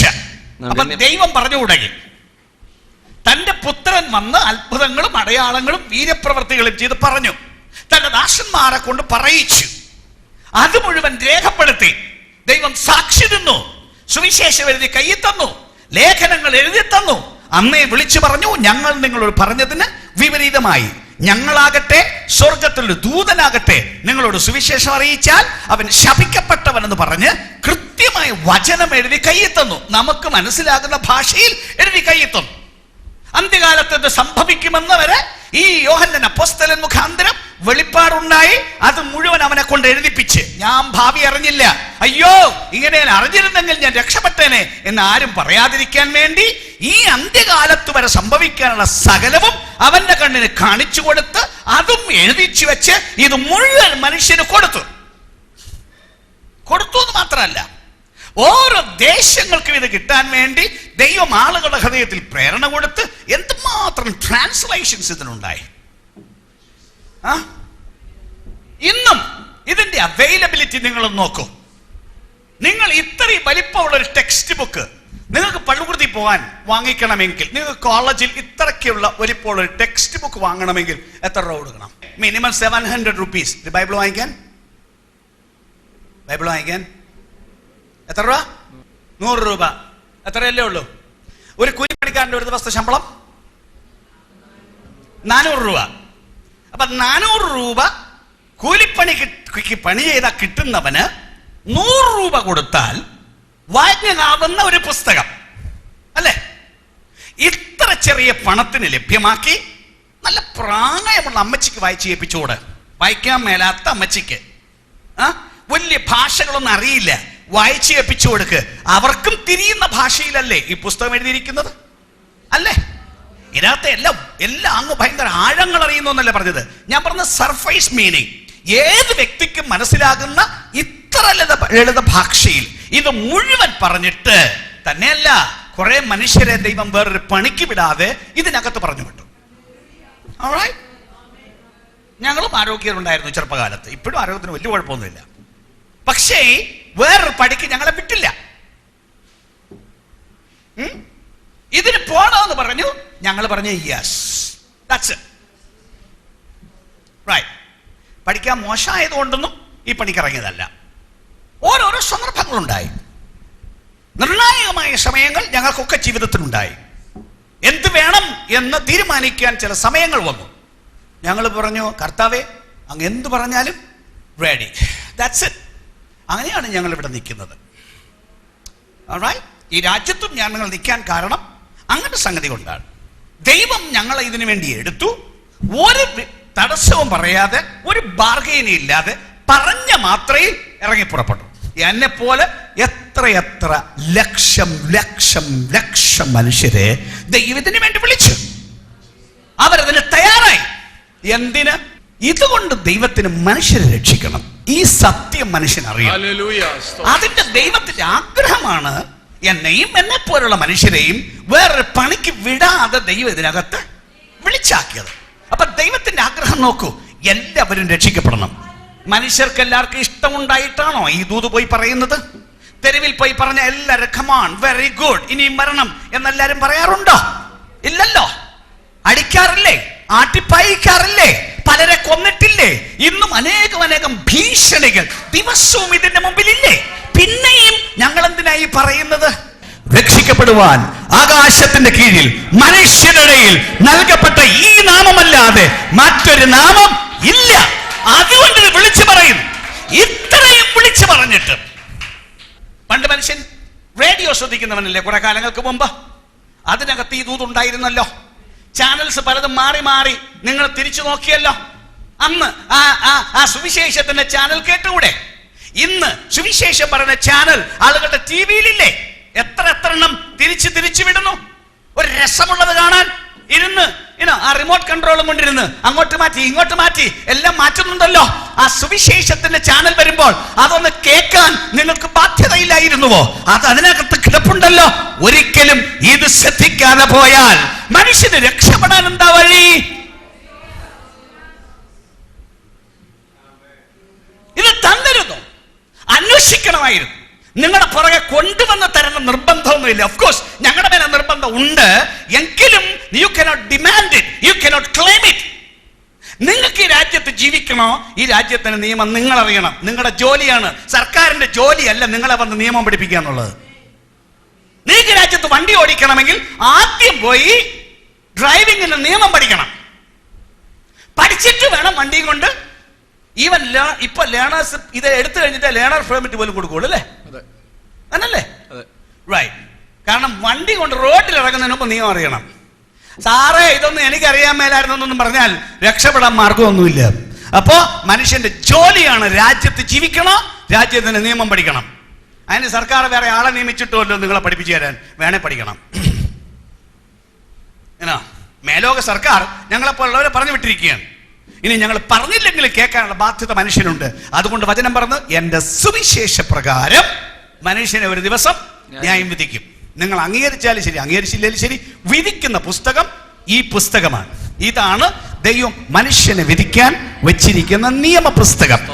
നിങ്ങളുടെ സഭയുടെ പ്രമാണം എന്താന്ന് ചോദിക്കില്ല. നിങ്ങളെ വിശ്വാസ പ്രമാണം കൊണ്ടുവരാൻ പറയില്ല. നിങ്ങളുടെ മതഗ്രന്ഥം കൊണ്ടുവരാൻ പറയില്ല. ആകാശം മാറിയാലും ഭൂമി മാറിയാലും മാറാത്തതായി ദൈവം നിയമിച്ച ഈ പുസ്തകം വെച്ച് ദൈവം ലോകത്തെ വിധിക്കും. സങ്കീർത്തനം 119:89. നിന്റെ വചനം സ്വർഗത്തിൽ എന്നേക്ക് സ്ഥിരമായിരിക്കും. ഞാൻ ഇന്നത്തെ ഭാഷയ്ക്ക് പറയാണ്, ഒറിജിനൽ കോപ്പി അവിടെ വെച്ചിട്ടുണ്ട്. ഇവിടെ ട്രാൻസ്ലേഷൻ ഇതാണ്, ഈ ട്രാൻസ്ലേഷനാണ്, അതിനകത്ത് ഇങ്ങനെ, ഇതിനകത്ത് അങ്ങനെ, ഇങ്ങനൊന്നും പറഞ്ഞൊന്നും രക്ഷപ്പെടാൻ ഞങ്ങളുടെ സഭ വേറെ പ്രിന്റ് ചെയ്തു എന്നൊന്നും പറഞ്ഞാൽ ഒരു രക്ഷയില്ല. ഒറിജിനൽ കോപ്പി അവിടെ ഇരിപ്പുണ്ട്, അത് വെച്ചാണ് വിധി. അല്ല നിങ്ങളുടെ സഭയുടെ പുസ്തകം ഇങ്ങെടുത്തുണ്ടോ, ആ ട്രാൻസ്ലേഷൻ ഇങ്ങെടുത്തുണ്ടോ, അങ്ങനത്തെ സംഗതിയൊന്നുമില്ല. സ്വർഗത്തിൽ എന്നേക്കും സ്ഥിരമായി original copy is kept there. അതിന്റെ വെളിച്ചത്തിൽ ഭൂമിയെ മുഴുവൻ വിധിക്കുന്നൊരു ദിവസം ഉണ്ടാകും. അപ്പൊ രണ്ടാമത്തെ പുസ്തകം നിയമപുസ്തകം. വേറെ എന്തെല്ലാം ഉണ്ടെന്ന് പുസ്തകം പറഞ്ഞിട്ടില്ല, അതുകൊണ്ട് ഇല്ലാത്ത കാര്യമൊന്നും ഞാൻ പറയുന്നില്ല. മൂന്നാമത്തെ പുസ്തകത്തിന്റെ പേര് ജീവന്റെ പുസ്തകം. ജീവന്റെ പുസ്തകം എന്താണെന്നോ? ജീവന്റെ പുസ്തകം ഞാൻ ഇന്നത്തെ ഭാഷയ്ക്ക് വേഗം പറയാം, പെട്ടെന്ന് മനസ്സിലാവുന്നൊരു ഭാഷയ്ക്ക്. 10 ആണ്ടിലൊരിക്കൽ രാജ്യത്ത് ജനസംഖ്യ എടുക്കാറില്ലേ? സെൻസസ് എടുക്കാറുണ്ടല്ലേ? എന്തിനാണ് സെൻസസ് എടുക്കുന്നത്? നിങ്ങളുടെ അവിടെ സെൻസസിന് വരുന്നു, വന്നിട്ട് വീട്ടിൽ എത്ര പേരുണ്ട് എന്നാണോ ചോദ്യം? എത്ര പേരുണ്ട്, പേരെന്താണ്, ആ പേരല്ലേ ആദ്യം ചോദിക്കുന്നത്. ഓക്കെ, പേരെന്താണ്, ആണാണോ പെണ്ണാണോ, വയസ്സ് എത്ര ഉണ്ട്, ജോലി എന്താണ്, ഇതെല്ലാം ചോദിക്കില്ലേ? അതെല്ലാം രേഖപ്പെടുത്തത്തില്ലേ? രേഖപ്പെടുത്തി നിങ്ങളൊരു കോപ്പി നിങ്ങൾ കൊണ്ടുപോകും. നിങ്ങൾ ഈ പണിക്ക് പോകുന്നവർ ഒരു കോപ്പി കൊണ്ടുപോകും, ഒരു കോപ്പി അവിടെ എഴുതി കൊടുത്തിട്ടല്ലേ പോന്നേ. നിങ്ങൾ എന്തിനാ ഇത് എഴുതിയെടുക്കാൻ പോകുന്നതെന്നറിയോ? ഇന്ത്യ ഗവൺമെന്റിന് അറിയണം ഈ രാജ്യത്ത് എത്ര പേര് ജീവിക്കുന്നു, ആരെല്ലാം ജീവിക്കുന്നു എന്ന് ഇന്ത്യൻ ഗവൺമെന്റിന് അറിയണം. റൈറ്റ്? ഏത് വീട്ടിൽ ആര് താമസിക്കുന്നു, എത്ര ആണുങ്ങൾ താമസിക്കുന്നു, എത്ര പെണ്ണുങ്ങൾ താമസിക്കുന്നു, എത്ര പ്രായക്കാർ താമസിക്കുന്നു, അവരുടെ പേരെന്താണ്, മുഴുവൻ ഡീറ്റെയിൽസ് ഇന്ത്യ ഗവൺമെന്റിന് അറിയണം. അതിനകത്ത് ഒരാൾ മരിച്ചുപോയി, മരിച്ചാൽ അത് ജനന മരണ രജിസ്ട്രാർ ഓഫീസിൽ പോയി റിപ്പോർട്ട് ചെയ്യണം. വേണ്ടേ? എന്റെ അപ്പനാ മരിച്ചത്, നിങ്ങൾക്ക് എന്നാ വേണമെന്ന് ചോദിച്ചിട്ട് കാര്യമുണ്ടോ? ഇല്ലല്ലോ. റിപ്പോർട്ട് ചെയ്തില്ലേ? കുറ്റമല്ലേ? ഹലോ. ഓക്കെ, ഒരു കൊച്ചു ജനിച്ചു, അപ്പോഴോ നിങ്ങൾ റിപ്പോർട്ട് ചെയ്യില്ലേലും ഗവൺമെന്റ് നേഴ്സ് ഹോസ്പിറ്റലിൽ നേരിട്ട് റിപ്പോർട്ടോടെ പോകല്ലേ? ഹോസ്പിറ്റലിൽ അല്ല ജനനമെങ്കിൽ നിങ്ങൾ പോയി റിപ്പോർട്ട് ചെയ്യണ്ടേ? അപ്പൊ എന്താ പറയുന്നത്? ഇവിടെ ആര് ജനിച്ചു എന്ന് ഗവൺമെന്റിന് അറിയണം, ഇവരാരെങ്കിലും മരിച്ചാൽ ഗവൺമെന്റിന് അറിയണം. ഇവിടെ ജീവിക്കുന്ന സകല മനുഷ്യരുടെയും പൂർണ്ണ വിവരം ഇന്ത്യ ഗവൺമെന്റിന് വേണം. ഇത് ഇന്ത്യയിൽ മാത്രമാണോ? ഇത് ലോകത്തിലെല്ലായിടത്തും ഇല്ലേ? എന്ന് ചുരുക്കി പറഞ്ഞാൽ ഇതെല്ലാം കൂടെ എഴുതി വെച്ചിരിക്കുന്ന പുസ്തകം എന്നതിന്റെ പേര് ഇവിടെ എത്ര പേര് ജീവിച്ചിരിക്കുന്നു എന്നുള്ള ഒരു പുസ്തകമല്ലേ ഇത്? Listen to me. ആണോ? ഈ രാജ്യത്ത് എത്ര പേർ ജീവിച്ചിരിക്കുന്നു, ആരെല്ലാമാണ് ജീവിച്ചിരിക്കുന്നത് എന്ന് എഴുതിയിരിക്കുന്ന പുസ്തകമാണ് നിങ്ങൾ ഈ പറയുന്ന ജനസംഖ്യ എടുത്ത ആ ഇലക്ടറൽ റോൾ എന്ന് പറഞ്ഞ് ഉണ്ടാക്കുന്നിട്ടുണ്ടല്ലോ. ഇലക്ടറൽ റോൾ അല്ല, അത് വോട്ടേഴ്സ്. മറ്റത് ഇത് മുഴുവൻ രേഖപ്പെടുത്തിയ ഒരു സമ്പ്രദായം ഉണ്ടല്ലോ. എന്നാലും കുറെ പാകപ്പഴവില്ലേ? എന്നാ തമ്പുരാന്റെ കയ്യിൽ ഇതിനെല്ലാം വഴിയില്ലേ? അല്ലേ? അപ്പോഴേ എന്താ ജീവന്റെ പുസ്തകം എന്നറിയാമോ? ആ രാജ്യത്ത് എത്ര പേര് ആ രാജ്യത്ത് ചേർന്നിട്ടുണ്ടെന്ന്, ദൈവത്തിന്റെ രാജ്യത്തിൽ എത്ര പേര് ചേർന്നിട്ടുണ്ട് എന്ന് എഴുതിയിരിക്കുന്ന പുസ്തകത്തിന്റെ പേരാണ് ജീവൻ. അത് വേറൊരു ലോകമല്ലേ? വേറൊരു രാജ്യമല്ലേ? അല്ലേ? അതിന്റെ ഇമ്പോർട്ടൻസ് അറിയാമോ? ഞാൻ ഒരു സംഭവം പറയാം. കുറെ നാളിന് മുമ്പ് ഞാൻ ഏതോ ഒരു രാജ്യത്ത് പോയിട്ട് ഇന്ത്യയിൽ വന്നിറങ്ങാൻ. ഞാൻ സാറിന് തിരുവനന്തപുരം എയർപോർട്ടിലാണ് ഇറങ്ങുന്നത്. എനിക്ക് ഏറ്റവും അടുത്ത എയർപോർട്ട് അതാണ്. തിരുവനന്തപുരം എയർപോർട്ടിൽ ഇറങ്ങി. എയർപോർട്ടിൽ ഇറങ്ങിയാൽ പിന്നെ വേഗം വീട്ടിൽ ചെല്ലുക എന്നുള്ളതാണ് പോളിസി. അപ്പോൾ ഇച്ചിരി സ്പീഡിൽ നടന്ന് എമിഗ്രേഷൻ ലൈനിൽ വന്നു നിന്നു. എമിഗ്രേഷൻ്റെ ലൈനിൽ കുറച്ച് പേരുള്ള ഒരു ലൈനിൽ ഞാൻ പോയി നിന്നു. അപ്പോൾ ആ ലൈനിൽ ഞാൻ നിന്നപ്പോൾ ഞാൻ നിന്ന ലൈൻ അങ്ങോട്ട് മൂവ് ചെയ്യുന്നില്ല. അപ്പം ഞാൻ നോക്കിയപ്പോൾ ഏറ്റവും തലയ്ക്കൽ നിൽക്കുന്ന ഒരു സ്ത്രീയാണ്. ഈ എമിഗ്രേഷൻ ഓഫീസർ ഇവരോട് അങ്ങ് ചോദിച്ചു സ്വല്പം കഴിഞ്ഞ് നോക്കിയപ്പോൾ ഈ സ്ത്രീ മയങ്ങി വീഴുന്നു. അപ്പോൾ ഒരു വനിതാ പോലീസ് വന്ന് അവരെ എടുത്തുകൊണ്ടുപോയി കിടത്തി. അത് കഴിഞ്ഞപ്പോൾ എല്ലാം മൂവ് ചെയ്തു. ഞാൻ ഇമിഗ്രേഷൻ ഓഫീസറിലേക്ക് എൻ്റെ ടേൺ വന്നു. ഞാൻ വന്നപ്പോൾ ചോദിച്ചു, എന്താ സംഭവം, എന്താ പറ്റി ഈ സ്ത്രീക്ക്? അപ്പോൾ എന്നോട് പറഞ്ഞത്, അവർ വന്നെങ്കിലും പാസ്പോർട്ട് അവരുടെ അല്ല, അവരുടെ കയ്യിലിരിക്കുന്നത്. ഇവരെ ഗൾഫിൽ ജോലിക്ക് പോയിട്ട് വന്നൊരു സ്ത്രീയാണ്. വീട്ടുപേരൊക്കെ ജോലിക്ക് പോകുന്നവരാണെന്ന് കണ്ടോ. അപ്പം ഇങ്ങനെ വരുന്നവര് ഇവര് പണി തീർന്നെങ്കിൽ പോകുമ്പോൾ ചെല്ലുമ്പോഴേ ഈ ആളുകൾ വാങ്ങിച്ച് പാസ്പോർട്ട് വാങ്ങിച്ചങ്ങ് വെക്കും. ഇവരുടെ പിന്നെ കൊടുക്കില്ല. പിന്നെ തിരിച്ച് കയറ്റി വിടുമ്പോഴാണ് ഇവർ പാസ്പോർട്ട് കൊടുക്കുന്നത്. അതും ഇവരെ ജോലി ടെർമിനേറ്റ് ചെയ്ത് വിടുകയാണെങ്കിൽ അവർ എയർപോർട്ടിൽ വരുമ്പോൾ ഇത് കൊടുക്കത്തില്ല. അവർക്ക് ഇതിനകത്തൊക്കെ സ്വാധീനമുണ്ട്. അതിനകത്ത് കയറി ഇവരുടെ ഇമിഗ്രേഷൻ ക്ലിയർ ചെയ്ത് കഴിഞ്ഞ് ഇപ്പുറത്തിറങ്ങി കഴിഞ്ഞെങ്കിലേ പാസ്പോർട്ട് കൈ കൊടുക്കുള്ളൂ. ഇല്ലെങ്കിൽ ഈ സൂത്രം കൊണ്ട് പുറത്തിറങ്ങിയവർ വേറെ പണിക്ക് പോയാലോ? ഇമിഗ്രേഷൻ ക്ലിയർ ചെയ്ത് കഴിഞ്ഞാൽ പുറത്തിറങ്ങാൻ പറ്റില്ല. അതുകൊണ്ട് അത് കഴിഞ്ഞേ കൊടുക്കുള്ളൂ. അപ്പോൾ ഒരു വീട്ടിൽ പല വേലക്കാർ കാണും. ഇവരുടെ കയ്യിൽ ഒരു പാസ്പോർട്ട് എടുത്തു കൊടുത്തു. ഇവർക്കിത് തിരിച്ചു നോക്കണമെന്നോ അവരുടെ പാസ്പോർട്ടാണെന്ന് നോക്കണമെന്നൊന്നും അവർക്കറിയത്തില്ല. അവർ പാസ്പോർട്ടും വാങ്ങിച്ചുകൊണ്ട് വന്നിറങ്ങി തിരുവനന്തപുരത്ത് വന്ന് പാസ്പോർട്ട് എമിഗ്രേഷൻ ഓഫീസറുടെ കൊടുത്തപ്പോൾ അയാൾ നോക്കിയപ്പോൾ പാസ്പോർട്ട് വേറെ ആരുടെ പാസ്പോർട്ടാ. ഇറക്കി വിടാൻ പറ്റുമോ? കണ്ടായി ഇന്ത്യക്കാരി. ഇന്ത്യൻ ഭാഷയല്ലാതെ വേറൊരു ഭാഷ അവർക്ക് അറിയത്തില്ല. പക്ഷേ എമിഗ്രേഷൻ ഓഫീസർക്ക് അവരെ ഇറക്കി വിടാൻ പറ്റുമോ? കളക്ടർ വന്നാലും ഇറക്കി വിടാൻ പറ്റില്ല. എന്താ കാര്യം? രാജ്യത്തിറങ്ങാനുള്ള പേപ്പറില്ല, ഡോക്യുമെന്റ് ഇല്ലാതെ രാജ്യത്തിറങ്ങാൻ പറ്റില്ല.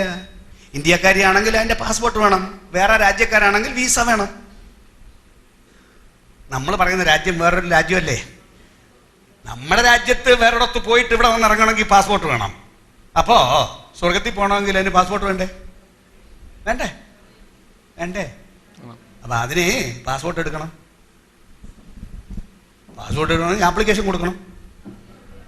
ആപ്ലിക്കേഷൻ എഴുതിയൊന്നും കൊടുക്കണ്ട, വാ തുറന്നെന്ന് പറയണം. ഞാനും കൂടെ രാജ്യത്ത് വരുന്നു, എന്നെ കൂടെ കൊണ്ടുപോകണമെന്ന് വാ തുറന്ന് പറഞ്ഞാൽ അവിടുത്തെ ഓഫീസെല്ലാം ഭയങ്കര സ്പീഡിലാണ്. ഇവിടുത്തെ പോലെ നിരങ്ങിയുള്ള ഇടപാടൊന്നുമല്ല, ഭയങ്കര ക്വിക്ക് ആക്ഷൻ ആണ്. ഒറ്റ വാക്ക് പറഞ്ഞാൽ അന്ന് രാത്രി പ്രോസസ്ഡ്. ആമേൻ. അടുത്ത മിനിറ്റിൽ ഉത്തരം പറയും, യെസ് യു ആർ അക്സെപ്റ്റഡ്. ആത്മാവകത്ത് പറയും, നീ ദൈവത്തിന്റെ പൈതലെന്ന് ആത്മാവ് താനും നിന്റെ ആത്മാവോട് സാക്ഷ്യം പറയും. പറയാതെ പേപ്പർ കിട്ടോ?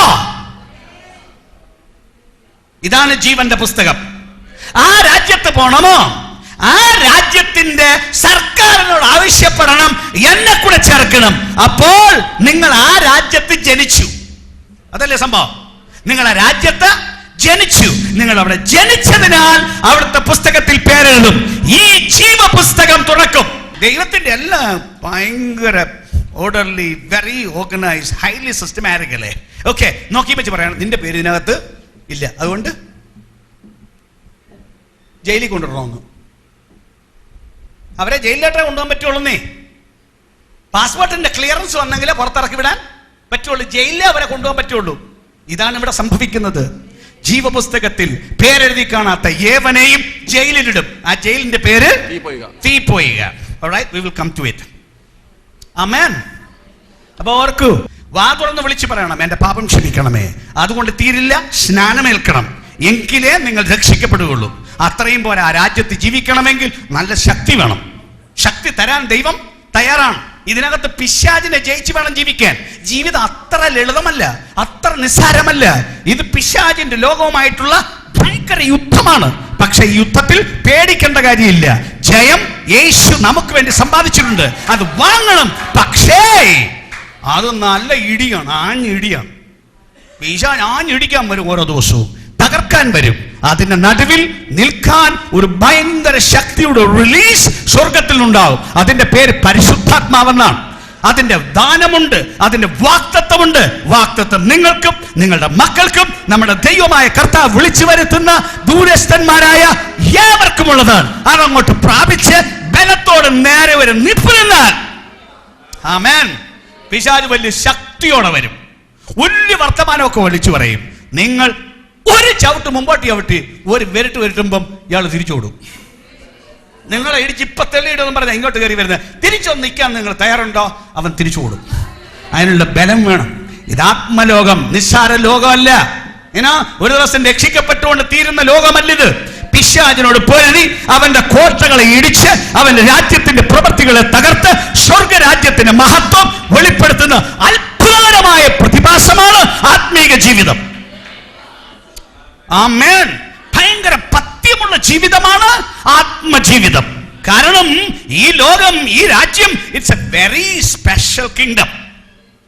Kingdom of special people. Ordinary people അല്ല അവിടെ, വളരെ പ്രത്യേകതയുള്ള ആളുകളാണ്. അവന്റെ രാജ്യത്തിന് വേണ്ടി ഒരുങ്ങി കാത്തിരിക്കുന്ന ഒരു കൂട്ടം ജനം. അവര് മാത്രമേ പോവുള്ളൂ. ജീവപുസ്തകത്തിൽ പേരെഴുതി കാണാത്ത ഏവനെയും തീപ്പൊയ്കയിൽ തള്ളിയിടും. ഈ തീപ്പൊയ്ക രണ്ടാമത്തെ മരണം. ഓക്കെ, പതിനാലാം വാക്യം ഒന്ന് വായിച്ചോളൂ. മരണത്തെയും പാതാളത്തെയും തീപ്പൊയ്കയിൽ തള്ളിയിട്ടു. മരണത്തെയും പാതാളത്തെയും തീപ്പൊയ്കയിൽ തള്ളിയിട്ടു എന്ന് പറഞ്ഞാൽ ഇനി മരണം വേണ്ട, അത് ക്ലോസ് ചെയ്തു. മരണത്തിന്റെ ഇടപാട് കഴിഞ്ഞു. ഇനി ആരെയും പാതാളത്തിൽ ഇടയ്ക്ക് ആ പാതാളം എന്ന സ്ഥലത്തേക്ക് കൊണ്ടുപോകുന്നില്ല. മരണം, കല്ലറ, പാതാളം ഇതെല്ലാം തീപ്പൊയ്കയിൽ തള്ളിയിട്ടു. ഈ തീപ്പൊയ്ക രണ്ടാമത്തെ മരണം. രണ്ടാമത്തെ മരണം എന്ന് പറയാൻ കാരണം അവരങ്ങ് അവസാനിക്കുന്നു എന്നല്ല എൻ്റെ അർത്ഥം. അവരവസാനിക്കുന്നില്ല, എന്നേക്കും അവരവിടെ താമസിക്കുകയാണ്. പക്ഷേ അത് മരണത്തേക്കാൾ ഭയങ്കര. ചിലർ മനുഷ്യർ ആത്മഹത്യ ചെയ്യാറുണ്ട്. ആത്മഹത്യ ചെയ്യാൻ കാരണം ജീവിക്കാൻ നിർവാഹമില്ലാഞ്ഞിട്ട്, മനപ്രയാസം സഹിക്കവയ്യാഞ്ഞിട്ട്, ഒരുപക്ഷെ കടഭാരം സഹിക്കമേലാഞ്ഞിട്ട്, അല്ലെ ശാരീരിക വേദന സഹിക്കമേലാഞ്ഞിട്ട് അവരെ അരിച്ചു പീഡ തീർന്നെന്ന്. പക്ഷെ പീഡ തുടങ്ങുന്നേ ഉള്ളൂ. സംഗതി വിവരം ലൂക്കോസ് സുവിശേഷത്തിൽ പറയുന്ന വേണ്ട കാശുള്ള മനുഷ്യനോട് ചോദിച്ചു നോക്കണം, അയാൾ പറയാം എന്താ സ്ഥിതി എന്ന്. അങ്ങോട്ട് ചെന്നപ്പോ തുടങ്ങിയ പ്രശ്നമാണ്. ഭൂമിയിൽ അത്രയും പ്രശ്നം ഇല്ല, ഭയങ്കര പ്രശ്നമാണ് അവിടെ. ചെല്ലുമ്പോ തൊട്ട് തീ സഹിക്കില്ല, ചൂട്. അത് നിമിത്തമുള്ള ദാഹം പൊറുകില്ല, തൊണ്ട ഉണങ്ങി അവിടെ കിടന്ന് നിലവിളിയാണ്, ഭയങ്കര നിലവിളിയാണ്. ഓക്കെ, അങ്ങനെ മരണത്തെയും പാതാളത്തെയും തീപ്പൊയ്കയിൽ തള്ളിയിട്ടു. ഈ തീപ്പൊയ്ക രണ്ടാമത്തെ മരണം, മരിക്കുന്നതിനെ കഷ്ടമാണത്. എന്താണ് തീപ്പൊയ്ക? എന്താണ് വേദപുസ്തകം പറയുന്ന ഈ കാര്യം? ഇതൊക്കെ സത്യമാണോ എന്ന് നമുക്കൊന്ന് പരിശോധിച്ച് നോക്കാം. അല്പസമയം ഈ കാര്യത്തെക്കുറിച്ച് വചനം പറയുന്നത്, നിത്യതയെക്കുറിച്ച് വചനം എന്താണ് പറയുന്നത്? നിത്യമായ പാർപ്പിടം, അതിനെക്കുറിച്ച് വചനം എന്താ പറയുന്നത്? പുതിയ നിയമത്തിൽ 162 പ്രാവശ്യമാണ് ഹെൽ, പാതാളം, തീപ്പൊയ്ക, നരകം ഈ വാക്കുകൾ ഉപയോഗിക്കുന്നത്. 162 പ്രാവശ്യം പുതിയ നിയമത്തിൽ. അതിൽ 70 പ്രാവശ്യം കർത്താവായ യേശു തന്നെയാണ് ഈ വാക്ക് ഉപയോഗിച്ചിരിക്കുന്നത്. ഭയങ്കര സീരിയസ് ആയൊരു വാക്കാണ് തീപ്പൊയ്ക, നരകം ഇത്യാദി വാക്കുകൾ. ചില വാക്കുകൾ വായിക്കും. ലൂക്കോസിന്റെ സുവിശേഷം 16-ാമത്തെ അധ്യായം. മുമ്പ് പറഞ്ഞ ഒരു ധനവാന്റെ കാര്യം പറയാണ്, പാതാളത്തിലേക്ക് പോയ ഒരുത്തൻ്റെ കാര്യം പറയാണ്. അങ്ങ് നിത്യം നരകമല്ല, ഇടയ്ക്കുള്ള ആ സ്ഥലമാണ്. മരിച്ച ഉടൻ ആൾ പോകുന്ന കാര്യത്തെക്കുറിച്ച് പറയുകയാണ്. ധനവാനായ ഒരു മനുഷ്യനുണ്ടായിരുന്നു. അവൻ ധൂമർ വസ്ത്രവും പട്ടം ധരിച്ച് ദിനംപ്രതി ആഡംബരത്തോടെ സുഖിച്ചുകൊണ്ടിരുന്നു. ലാസർ എന്നു പേരുള്ള ഒരു ദരിദ്രൻ വ്രണം നിറഞ്ഞവനായി അവന്റെ പടിപ്പുരക്കിൽ കിടന്ന് ധനവാന്റെ മേശയിൽ നിന്ന് വീഴുന്നത് തിന്ന് വിശപ്പടക്കുവാൻ ആഗ്രഹിച്ചു. നായ്ക്കളും വന്ന് അവന്റെ വ്രണം നക്കും. ആ ദരിദ്രൻ മരിച്ചപ്പോൾ ദൂതന്മാർ അവനെ അബ്രഹാമിന്റെ മടിയിലേക്ക് കൊണ്ടുപോയി. ധനവാനും മരിച്ചു അടക്കപ്പെട്ടു. പാതാളത്തിൽ യാതന അനുഭവിക്കുമ്പോൾ മേലോട്ട് നോക്കി ദൂരെ കണ്ടോ, പാവപ്പെട്ടവനെ ദൂതന്മാർ ദൈവസന്നിധിയിലേക്ക് അബ്രഹാമിന്റെ മടിയിലേക്ക് കൊണ്ടുപോയി. അതിന്റെ അർത്ഥം കാശുകാരെല്ലാം പാതാളത്തിലും പാവപ്പെട്ടവനെല്ലാം സ്വർഗത്തിലും എന്നല്ല. അതല്ല എൻ്റെ അർത്ഥം. അവരുടെ ജീവിതത്തിന് വ്യത്യാസമാണ് അവൻ. ഈ മനുഷ്യൻ ദൈവഭക്തൻ. അതുകൊണ്ട് എന്ത് സംഭവിച്ചു? ദൂതന്മാർ അവനെ അബ്രഹാമിന്റെ മടിയിലേക്ക് കൊണ്ടുപോയി. ധനവാനും മരിച്ചു അടക്കപ്പെട്ടു. ആ വാക്ക് ഞാൻ ഒന്ന് ക്ലാരിഫൈ ചെയ്തോട്ടെ. അബ്രഹാമിന്റെ മടി എന്ന് പറഞ്ഞാൽ ഉദാഹരണ സഹിതം പറയാം. കൊച്ചു കുഞ്ഞ് ഓടി വന്ന് അപ്പൻ്റെ മടി കയറിയിരിക്കുകയാണ്. അപ്പൻ്റെ മടി കയറിയിരിക്കുമ്പോൾ ആ കൊച്ചിനെ ആരെങ്കിലും വരട്ടാൻ വന്നാൽ കൊച്ചു പേടിക്കാറുണ്ടോ? ഇല്ല. ഉണ്ടോ? അത് കൂളായിട്ടൊരു ഇരിപ്പിരിക്കും. അതിനെ പേടിപ്പിക്കാൻ വരുന്നവരെ നോക്കി കളിയാക്കി ഒരു ചിരിഞ്ഞിരിച്ചതോടെ ഇരിക്കും. റൈറ്റ്? അതേസമയം അത് തറയിൽ എവിടെങ്കിലും നിൽക്കട്ടെ, ആരെങ്കിലും വരട്ടാൻ വന്നാൽ ഓടി വരണ്ടോടും. അപ്പൻ്റെ മടിയിൽ ഇരുന്നവർ പേടിയുണ്ടോ? ഇല്ല. അബ്രഹാം എന്ന് പറയുന്നത് ഈ ഇസ്രയേലിന് അവർ വലിയ അപ്പനാണ് അബ്രഹാം. ആണ് ഈ പറഞ്ഞതിൻ്റെ അർത്ഥം. പോയി അവിടെ ഇരുന്നാൽ സുഖം, കംഫർട്ടബിൾ, പിന്നെ ഒരു ചിത്രം. ഓക്കെ, അബ്രഹാമിന്റെ മടിയിലേക്ക് കൊണ്ടുപോയി. മറ്റവനെ പാതാളത്തിൽ, കേട്ടില്ലേ പ്രയോഗം? പാതാളത്തിൽ യാതന അനുഭവിക്കും. എന്താണ്? യാതന അനുഭവിക്കുന്നിടത്തേക്ക് കൊണ്ട്. ബാക്കി വായിച്ചോളാം. മേലോട്ട് നോക്കി ദൂരത്ത് നിന്ന് അബ്രഹാമിന്റെയും അവന്റെ മടിയിൽ ലാസറിനെയും കണ്ടു. അബ്രഹാം പിതാവേ, എന്നോട് കനിവുണ്ടാകണമേ. ലാസർ വിരലിന്റെ അറ്റം വെള്ളത്തിൽ മുക്കി എന്റെ നാവിനെ തണുപ്പിക്കേണ്ടതിന് അവനെ അയക്കണമേ. കണ്ടില്ലേ? എന്തോ ഒരു നിലവിളിയാന്ന് നോക്കൂ. ലാസർ വിരലിന്റെ അറ്റം വെള്ളത്തിൽ മുക്കി എന്റെ നാവിനെ തണുപ്പിക്കേണ്ടതിന് അവനെ ഇങ്ങോട്ടൊന്ന് അയക്കണമേ. ഇയാള് മറ്റവന്റെ മുറ്റത്ത് ഈ റോഡിൽ കിടന്നാണ്. അന്നെന്താണ് നിറഞ്ഞത്? വ്രണം നിറഞ്ഞു കിടന്നവനാ. ഇനി എന്തോ സംഭവിച്ചെന്ന് പറഞ്ഞാലും ഈ വിരലങ്ങോട്ട് മുക്കുമ്പോ തന്നെ പഴയ ഓർമ്മ വരത്തില്ലേ? അവന്റെ ആ വിരലും കൊണ്ട് വിരലിപ്പം നല്ലതാണെന്ന് പറഞ്ഞാൽ പണ്ടത്തെ ഓർമ്മ വന്നാൽ ആക്കാ തൊടാൻ സമ്മതിക്കോ? എന്നിട്ട് എന്താ പറയുന്നത്? ഞാൻ ഈ ജ്വാലയിൽ കിടന്ന വേദന അനുഭവിക്കുന്നു. അയ്യോ, ബാക്കി അബ്രഹാം മകനെ, ജ്വാലയിൽ കിടന്ന് തീ നിമിത്തം വേദന, ദാഹ സഹിക്കാമേല, കോരി കുടിക്കാൻ കുറെ വെള്ളം തരണമെന്നല്ല പറഞ്ഞത്. വിരലിന്റെ അറ്റം ഒന്ന് മുക്കി ഒരു തുള്ളി മുക്കി ഒരു തുള്ളി ഒന്ന് ഒഴിച്ചാണ്. അത്രയ്ക്ക് ഭയങ്കര പ്രശ്നമാണെന്ന് അവിടെ കണ്ടില്ലേ? ഓക്കെ, ബാക്കി. അബ്രഹാം, ആ. മകനെ, നിന്റെ ആയുസിൽ നീ നന്മയും ലാസർ അവണ്ണം തിന്മയും പ്രാപിച്ചു എന്നോർക്കാം. ആ. ഇപ്പോൾ അവൻ ഇവിടെ ആശ്വസിക്കുന്നു, Okay. നീയോ വേദന അനുഭവിക്കുന്നു. ആ. അത്രയുമല്ല, ഞങ്ങൾക്കും നിങ്ങൾക്കും നടുവെ വലിയൊരു പിളർപ്പുണ്ടാക്കി ഞങ്ങൾക്ക് തമ്മിൽ ഭയങ്കര ഒരു വിടവ് ഉണ്ടാക്കിയിരിക്കുന്നു. ഉണ്ട്. പിന്നെ ഇവിടെ നിന്ന് നിങ്ങളുടെ അടുക്കൽ കടന്നു വരുവാൻ ഇച്ഛിക്കുന്നവർക്ക് കഴിവില്ല, കഴിയത്തില്ല. അവിടെ നിന്ന് ഞങ്ങളുടെ അടുക്കൽ കടന്നു വരാനും പാടില്ല എന്ന് പറഞ്ഞു. ഈ മനുഷ്യനെ പുസ്തകമൊക്കെ വായിച്ചിട്ടല്ലേ ഈ മരണാനന്തര ക്രിയകളൊക്കെ ഒത്തിരി പേരും ചെയ്ത്? ഈ സുവിശേഷ കഥ അറിയാൻ മേലാത്ത ഏത് ക്രിസ്ത്യാനിയാ? എന്നിട്ടും അല്ലേ മരിച്ചു കഴിഞ്ഞ് ഇയാളെ പൊക്കി എടുത്ത് മേളിൽ കൊണ്ടുപോകാന്നും പറഞ്ഞ് സകേല പണിയും കൊണ്ട് നടക്കുന്നത്? തിരിയുന്നില്ലേ ഞാൻ പറഞ്ഞത്? ഇല്ലേ? മരിച്ചു കഴിയുമ്പോഴത്തേക്ക് ഓരോ കുർബാന തുടങ്ങിയില്ലേ? 40 ദിവസം പണിഞ്ഞു നോക്കാം, ഇയാളെ മേളിൽ കയറ്റാം. അപ്പൊ അതിലിഷ്ടം പോലെ കാശും മുടക്കി എല്ലാം ചെയ്യും. എന്നാൽ 40 ദിവസം കൊണ്ട് തീർന്നോ? അടുത്താണ്ടി സ്വസ്ഥമായോ? ഇല്ലല്ലോ. അടുത്താണ്ടി പിന്നെ ഈ പണി തുടങ്ങണ്ടേ? കണ്ടില്ലേ? ഇവിടെ എന്താ പറഞ്ഞിരിക്കുന്നത്? ഇവിടുന്ന് അങ്ങോട്ടും വരാൻ പറ്റത്തില്ല, അവിടുന്ന് ഇങ്ങോട്ടും വരാൻ പറ്റില്ല. എവിടെ പോയോ അവിടെ. അല്ലാതെ ട്രാൻസ്ഫർ ഇടപാടൊന്നും ഇല്ല, പ്രൊമോഷനും ഇല്ല. പ്രൊമോഷൻ വേണ്ടല്ല, ഇപ്പൊ ജീവനോടിരിക്കുമ്പോൾ നോക്കണം. മരിച്ചു കഴിഞ്ഞ് ഒരു രക്ഷയില്ല. എല്ലാ ക്രിസ്ത്യാനിയും അറിയണം. എല്ലാ ക്രിസ്ത്യാനിയും അല്ല, സകല മനുഷ്യനും അറിയണം, മരിച്ചു കഴിഞ്ഞ് രക്ഷപ്പെടാൻ മാർഗം ഇല്ല. അവനവൻ ശരീരത്തിൽ ഇരിക്കുമ്പോൾ ചെയ്തത് നല്ലതാകലും തീയതാകലും. 2 കൊരിന്ത്യർ 5:10. ശരീരത്തിൽ ഇരിക്കുമ്പോൾ ചെയ്തത് നല്ലതാകലും തീയതാകലും അതിന് തക്കവണ്ണം പ്രാപിക്കേണ്ടതിന് എല്ലാവരും ക്രിസ്തുവിന്റെ ന്യായാസനത്തിന് മുൻപാകെ വെളിപ്പെടേണ്ടി വരുന്നു.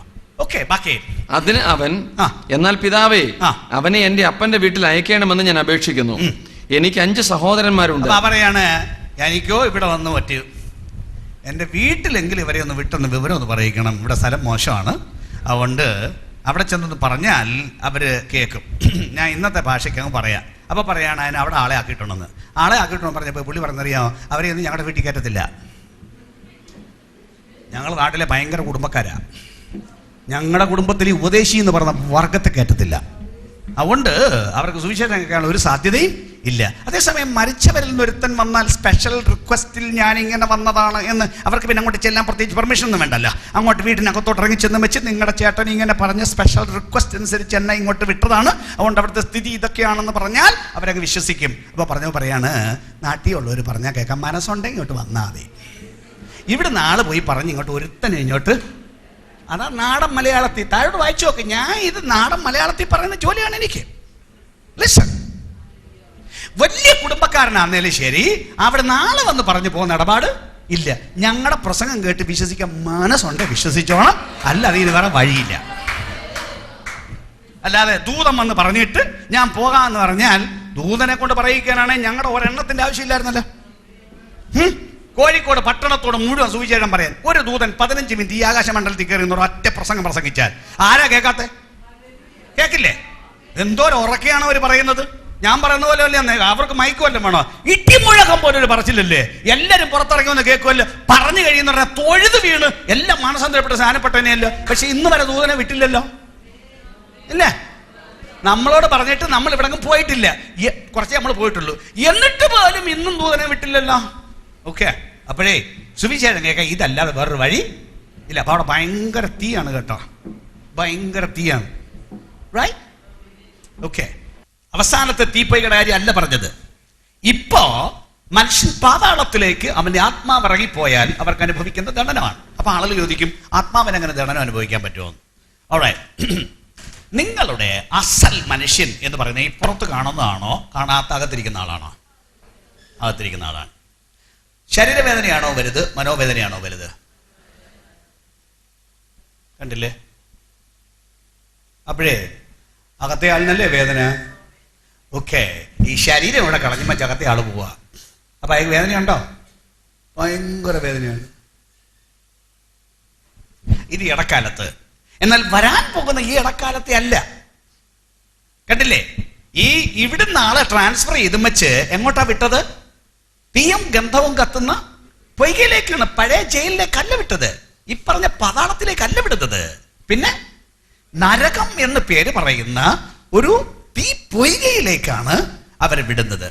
ഓക്കെ, ബാക്കി ചില വാക്യങ്ങൾ കൂടെ വേഗം പരിശോധിച്ചിട്ട് എന്താണ് ഇതിന്റെ അർത്ഥം എന്ന് ഞാൻ പറയാം. മത്തായി സുവിശേഷം 13-ാം അധ്യായം 42-ാം വാക്യം, 25-ാം അധ്യായം 41-ാം വാക്യം മത്തായി 13:42, 25:41. അധർമ്മം പ്രവർത്തിക്കുന്നവരൊക്കെ കൂട്ടിച്ചേർത്ത് തീച്ചൂളയിലിട്ട് കളയും. തീച്ചൂളയിലിട്ട് കളയും. അവിടെ കരച്ചിലും പല്ലുകടിയും ഉണ്ടാവും. മത്തായി 25:41.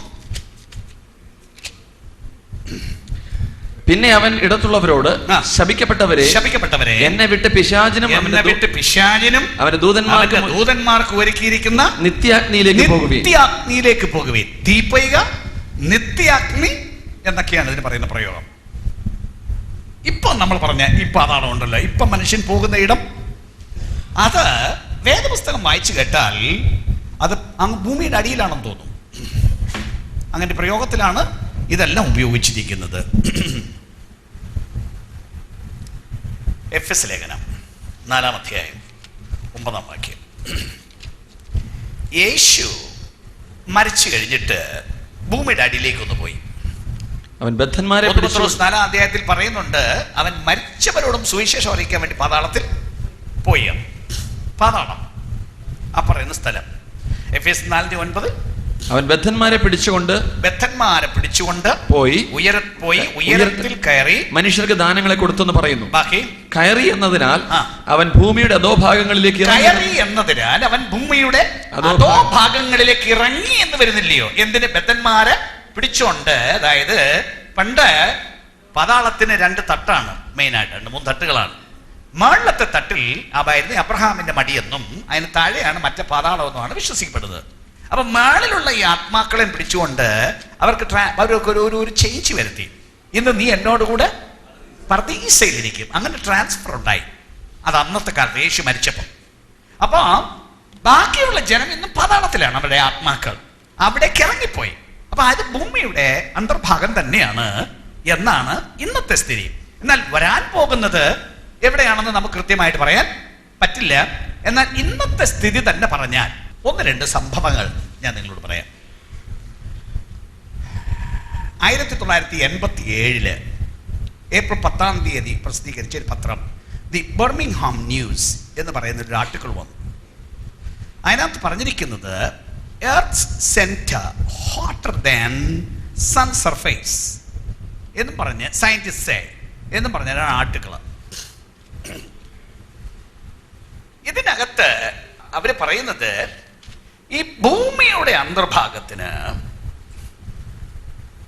ആ പുസ്തകത്തിനകത്ത് എഴുതിയിരിക്കുന്നത് ഓവർ 12,000 ഡിഗ്രി ഫാരൻഹൈറ്റ് ചൂടാണെന്നാണ്.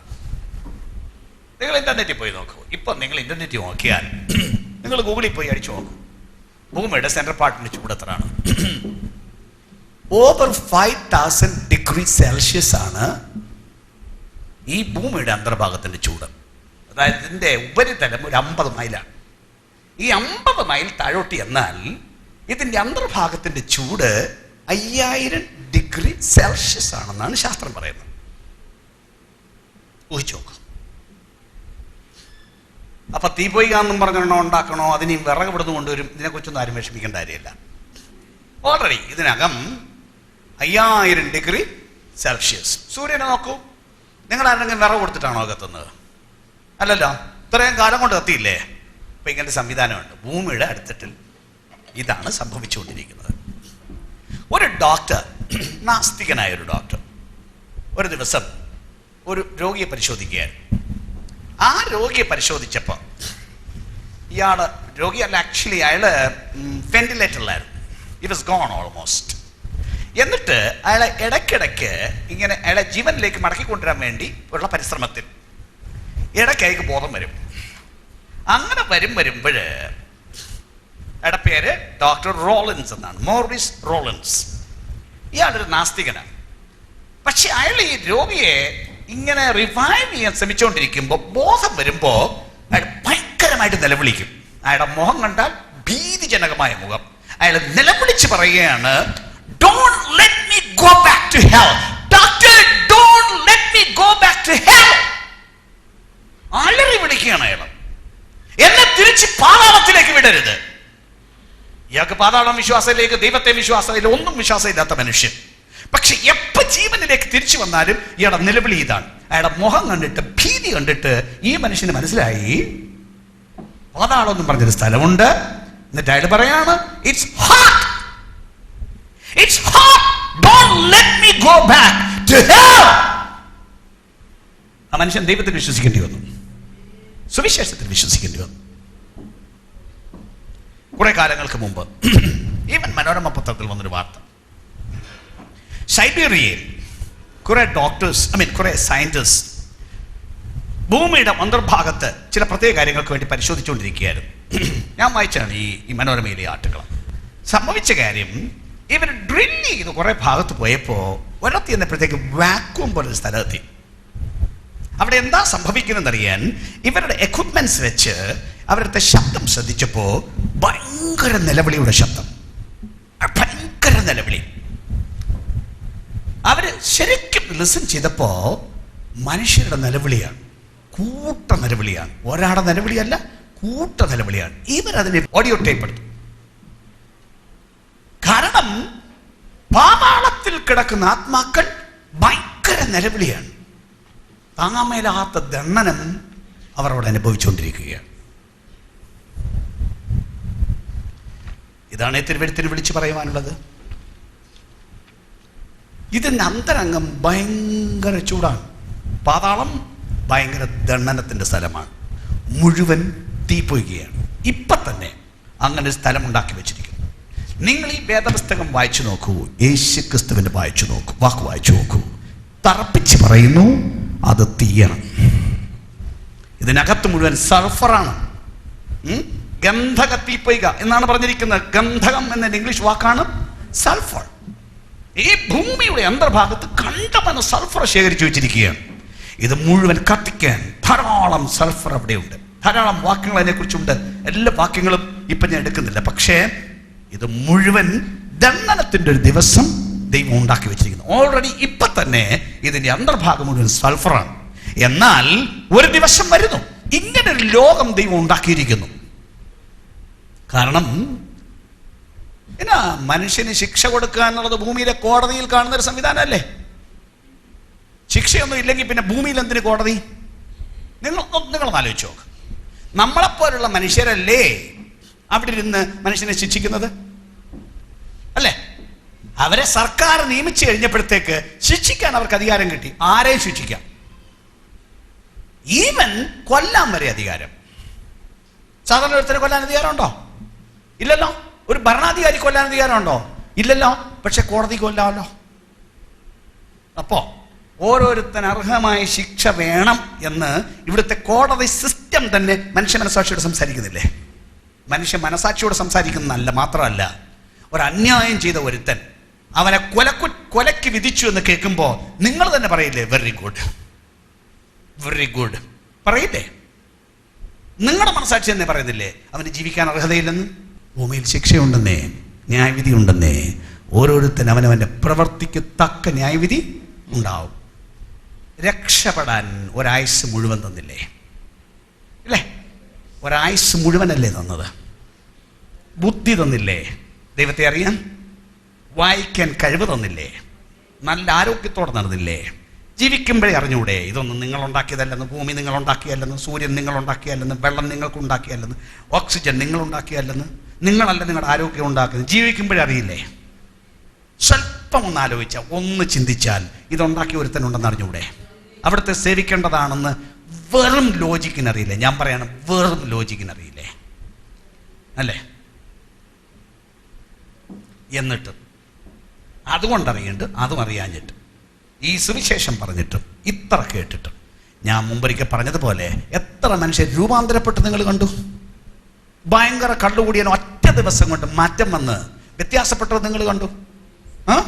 ഭയങ്കര തിന്മ ചെയ്തവർ ഓൾ ഓഫ് എ സഡൻ പുതിയ സൃഷ്ടികളായിട്ടിരിക്കുന്നത് മനുഷ്യർ കണ്ടു. എന്നിട്ടെങ്കിലും ആലോചിക്കണ്ടേ ഇങ്ങനെ രൂപാന്തരപ്പെടുത്താൻ കഴിയുന്നൊരു ശക്തിയുണ്ടെന്ന്? ആലോചിക്കണ്ടേ? പിന്നെയും പാപം ചെയ്ത മുടിയല്ലേ, മദ്യപിച്ച് കുടുംബം നശിക്കുകയല്ലേ, ആരോഗ്യം നശിക്കുകയല്ലേ, സമ്പത്ത് നശിപ്പിക്കുകയല്ലേ, അല്ലേ? നിങ്ങളുടെ മക്കളുടെ അന്തസ്സ് നിങ്ങൾ കളയല്ലേ? ഇതെല്ലാം കണ്ടിട്ട് ബോധം വരാത്തത് എന്താ? നിങ്ങൾ മദ്യത്തിന് പോകുമ്പോൾ അവിടെ എഴുതി വെച്ചിട്ടില്ലേ ഇത് ആരോഗ്യത്തിന് കേടാണെന്ന്? എഴുതി വെച്ചിട്ടില്ലേ? ഇത് നിന്നെ കൊല്ലുമെന്ന് വായിച്ചുകൊണ്ടല്ലേ അകത്ത് കയറി ഈ മദ്യം കഴിക്കാൻ പോകുന്നത്, അല്ലേ? ഓരോ സിഗരറ്റ് പാക്കറ്റ് എടുക്കുമ്പോഴും അതിന്റെ പുറത്ത് എഴുതി വെച്ചിട്ടില്ലേ ഇത് ക്യാൻസർ ഉണ്ടാക്കുമെന്ന്, അല്ലേ? ഇത് അർബുദം ബാധിച്ച് നിന്നെ തിന്നും എന്ന് പറഞ്ഞിട്ടില്ലേ വലിച്ചകത്തോട്ട് വിടുന്നത്? അറിയാതാണോ ഇതെല്ലാം ചെയ്തത്? ആണോ? അല്ലല്ലോ. അപ്പൊ എന്താ ശിക്ഷ വേണ്ടേ? വരുന്നേ, ഇത് തീയുടെ പൊയ്കയാണ് ഒരു ദിവസം വരാൻ പോകുന്നത്. അത് മാത്രമല്ല, തിരുവെഴുത്ത് വിളിച്ചു പറയുന്ന വേറെ ചില വാക്യങ്ങൾ കൂടെ നോക്കൂ. മർക്കോസിന്റെ സുവിശേഷം 9-ാം അധ്യായം 46-ാം വാക്യം, യെശയ്യാ പ്രവചനം 14-ാം അധ്യായം 11-ാം വാക്യം, മർക്കോസ് 9:46. നിന്റെ കണ്ണ് നിനക്ക് ഇടർച്ച വരുത്തിയാൽ അതിനെ ചൂന്നു കളക. ഒറ്റക്കണ്ണനായി ദൈവരാജ്യത്തിൽ കടക്കുന്നത് 2 കണ്ണുകളുമായി അഗ്നിരത് വീഴുന്നതിനേക്കാൾ നിനക്ക് നല്ലത്. അഗ്നി നരകത്തിൽ വീഴുന്നത് നിനക്ക് നന്ന്. യെശയ്യാ 14:11 വായിക്കോ. നിന്റെ ആഡംബരവും വാദ്യഘോഷവും പാതാളത്തിലേക്ക് ഇറങ്ങിപ്പോയി. നിന്റെ കീഴെ പുഴുക്കളെ വിരിച്ചിരിക്കുന്നു. കൃമികൾ നിനക്ക് പുതപ്പായിരിക്കുന്നു. പാതാളത്തിലുള്ള സ്ഥിതി പറയാ. എന്താണ്? പുഴുക്കളെ വിരിച്ചിരിക്കുന്നു, കൃമികൾ നിനക്ക് പുതപ്പായിരിക്കും. 66-ാം അധ്യായം 24-ാം വാക്യം, അവർ പുറപ്പെട്ടു ചെന്ന് എന്നോട് അതിക്രമം ചെയ്ത മനുഷ്യരുടെ ശവങ്ങളെ നോക്കും. അവരുടെ പുഴു ചാകയില്ല, അവരുടെ തീ കെട്ടുപോകയില്ല. പാതാളത്തിലെ സ്ഥിതി, പുഴു ചാവുകയില്ല, തീ കെട്ടുപോവില്ല. എന്താണ് ബെഡ്? പുഴു. പുതപ്പ്? കൃമി. കഴിഞ്ഞിടയ്ക്ക് നടത്തിയ ഒരു കണ്ടുപിടുത്തം, ഈ ഞാൻ പറഞ്ഞില്ലേ, ഈ ഭൂമിയുടെ ഉപരിതലം എന്ന് പറയുന്നതിൻ്റെ ക്രസ്റ്റ് ഓഫ് ദി എർത്ത് എന്ന് പറയും 50 മൈലാണ്. 50 മൈൽ താഴോട്ട് പോയാൽ പിന്നെ ഇതിനകത്ത് മുമ്പ് പറഞ്ഞ തീയാണ്. സമുദ്രത്തിന്, അത് നോർമൽ ഭാഗത്ത്, സമുദ്രത്തിൻ്റെ ഏറ്റവും അടിത്തട്ടിൽ ഈ ക്രസ്റ്റ് 1 മൈലോ അതിന് താഴെ ഉണ്ടാവുള്ളൂ. അങ്ങനെയുള്ള ഒരു സമുദ്രത്തിൻ്റെ ഉൾഭാഗത്ത് കഴിഞ്ഞിടയ്ക്ക് അതിൻ്റെ ഒരു വെന്റ് കണ്ടെത്തി, ഒരു ഫയർ വെന്റ്, പാതാളത്തിൽ നിന്ന് വരുന്ന ഒരു വെന്റ്. ഭയങ്കര ചൂടാണ് അവിടെ.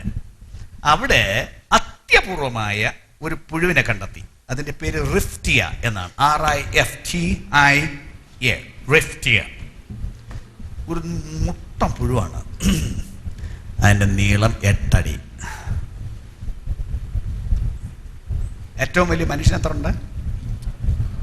6-6.5 അടി, അല്ലേ 7 അടി.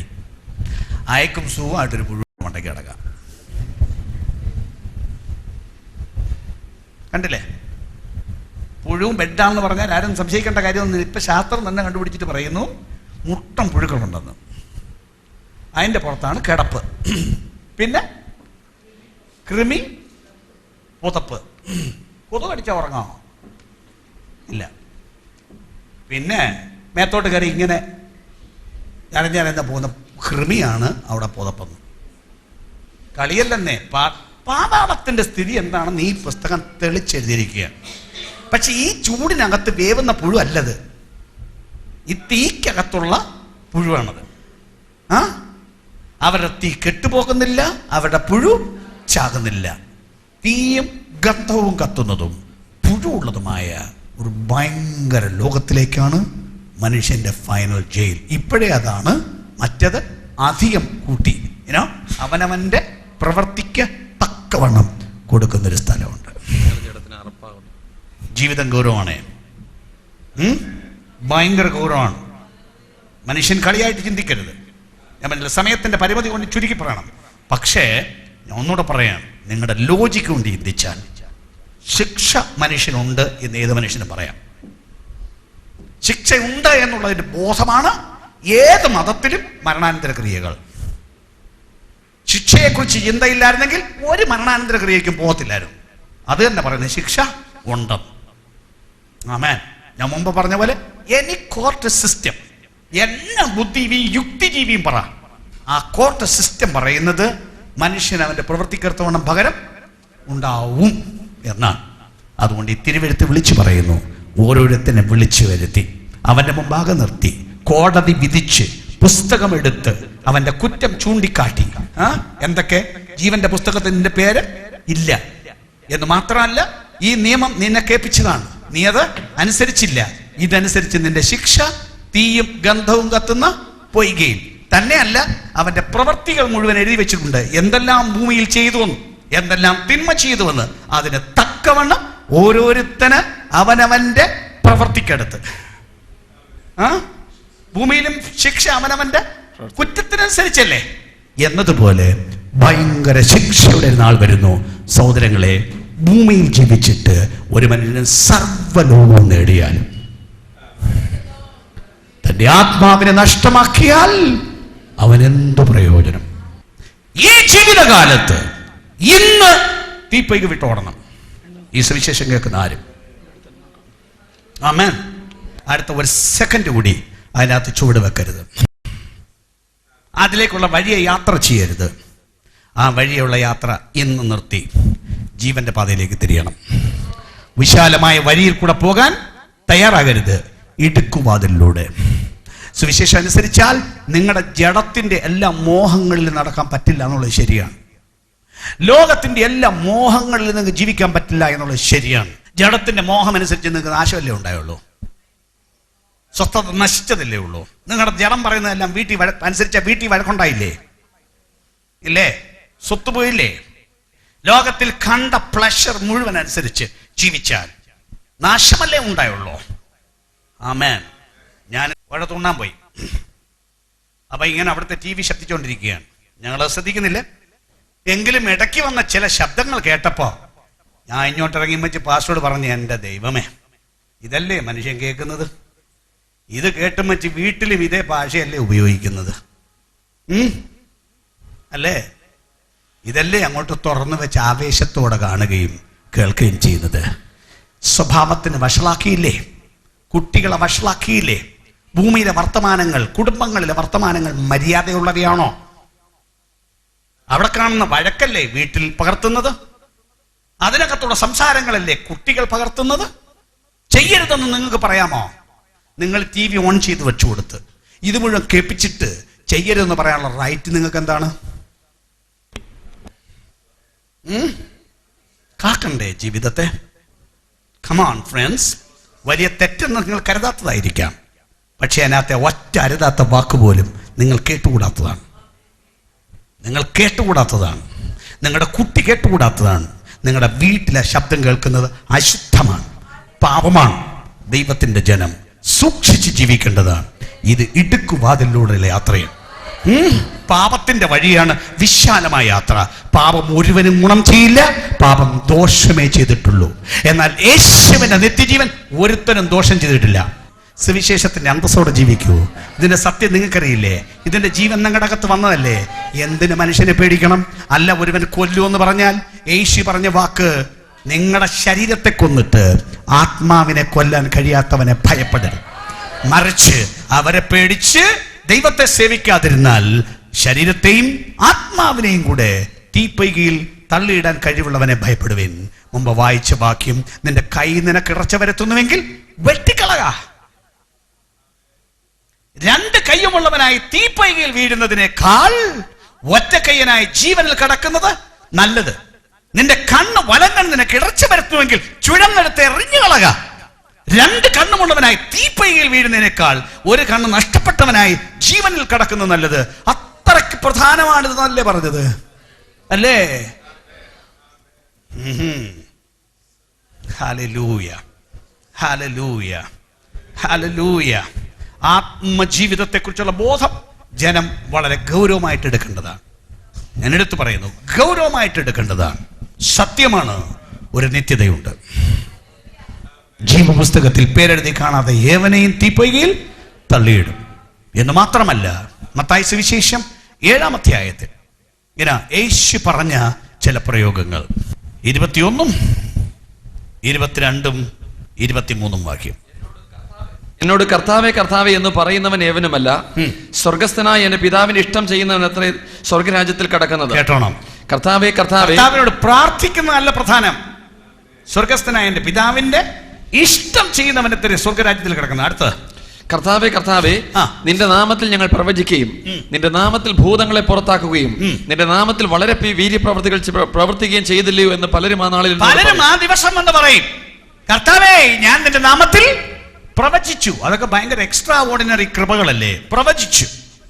നിന്റെ നാമത്തിൽ ഭൂതങ്ങളെ പുറത്താക്കി, നിന്റെ നാമത്തിൽ വീര്യപ്രവർത്തികളെ ചെയ്തില്ലയോ എന്ന് പലരും ആ ദിവസം എന്നോട് ഒന്ന് പറയും. ബാക്കി അന്ന് ഞാൻ അവരോട് ഞാൻ ഒരു നാളും നിങ്ങളെ അറിഞ്ഞിട്ടില്ല, അധർമ്മം പ്രവർത്തിക്കുന്നവരെ എന്നെ വിട്ടുപോകുവീൻ എന്നെ വിട്ടുപോകുവീൻ എന്ന് പറയുന്ന ഒരു ദിവസമുണ്ട്. തീർത്ത് പറയുന്ന ഒരു ദിവസമുണ്ട്.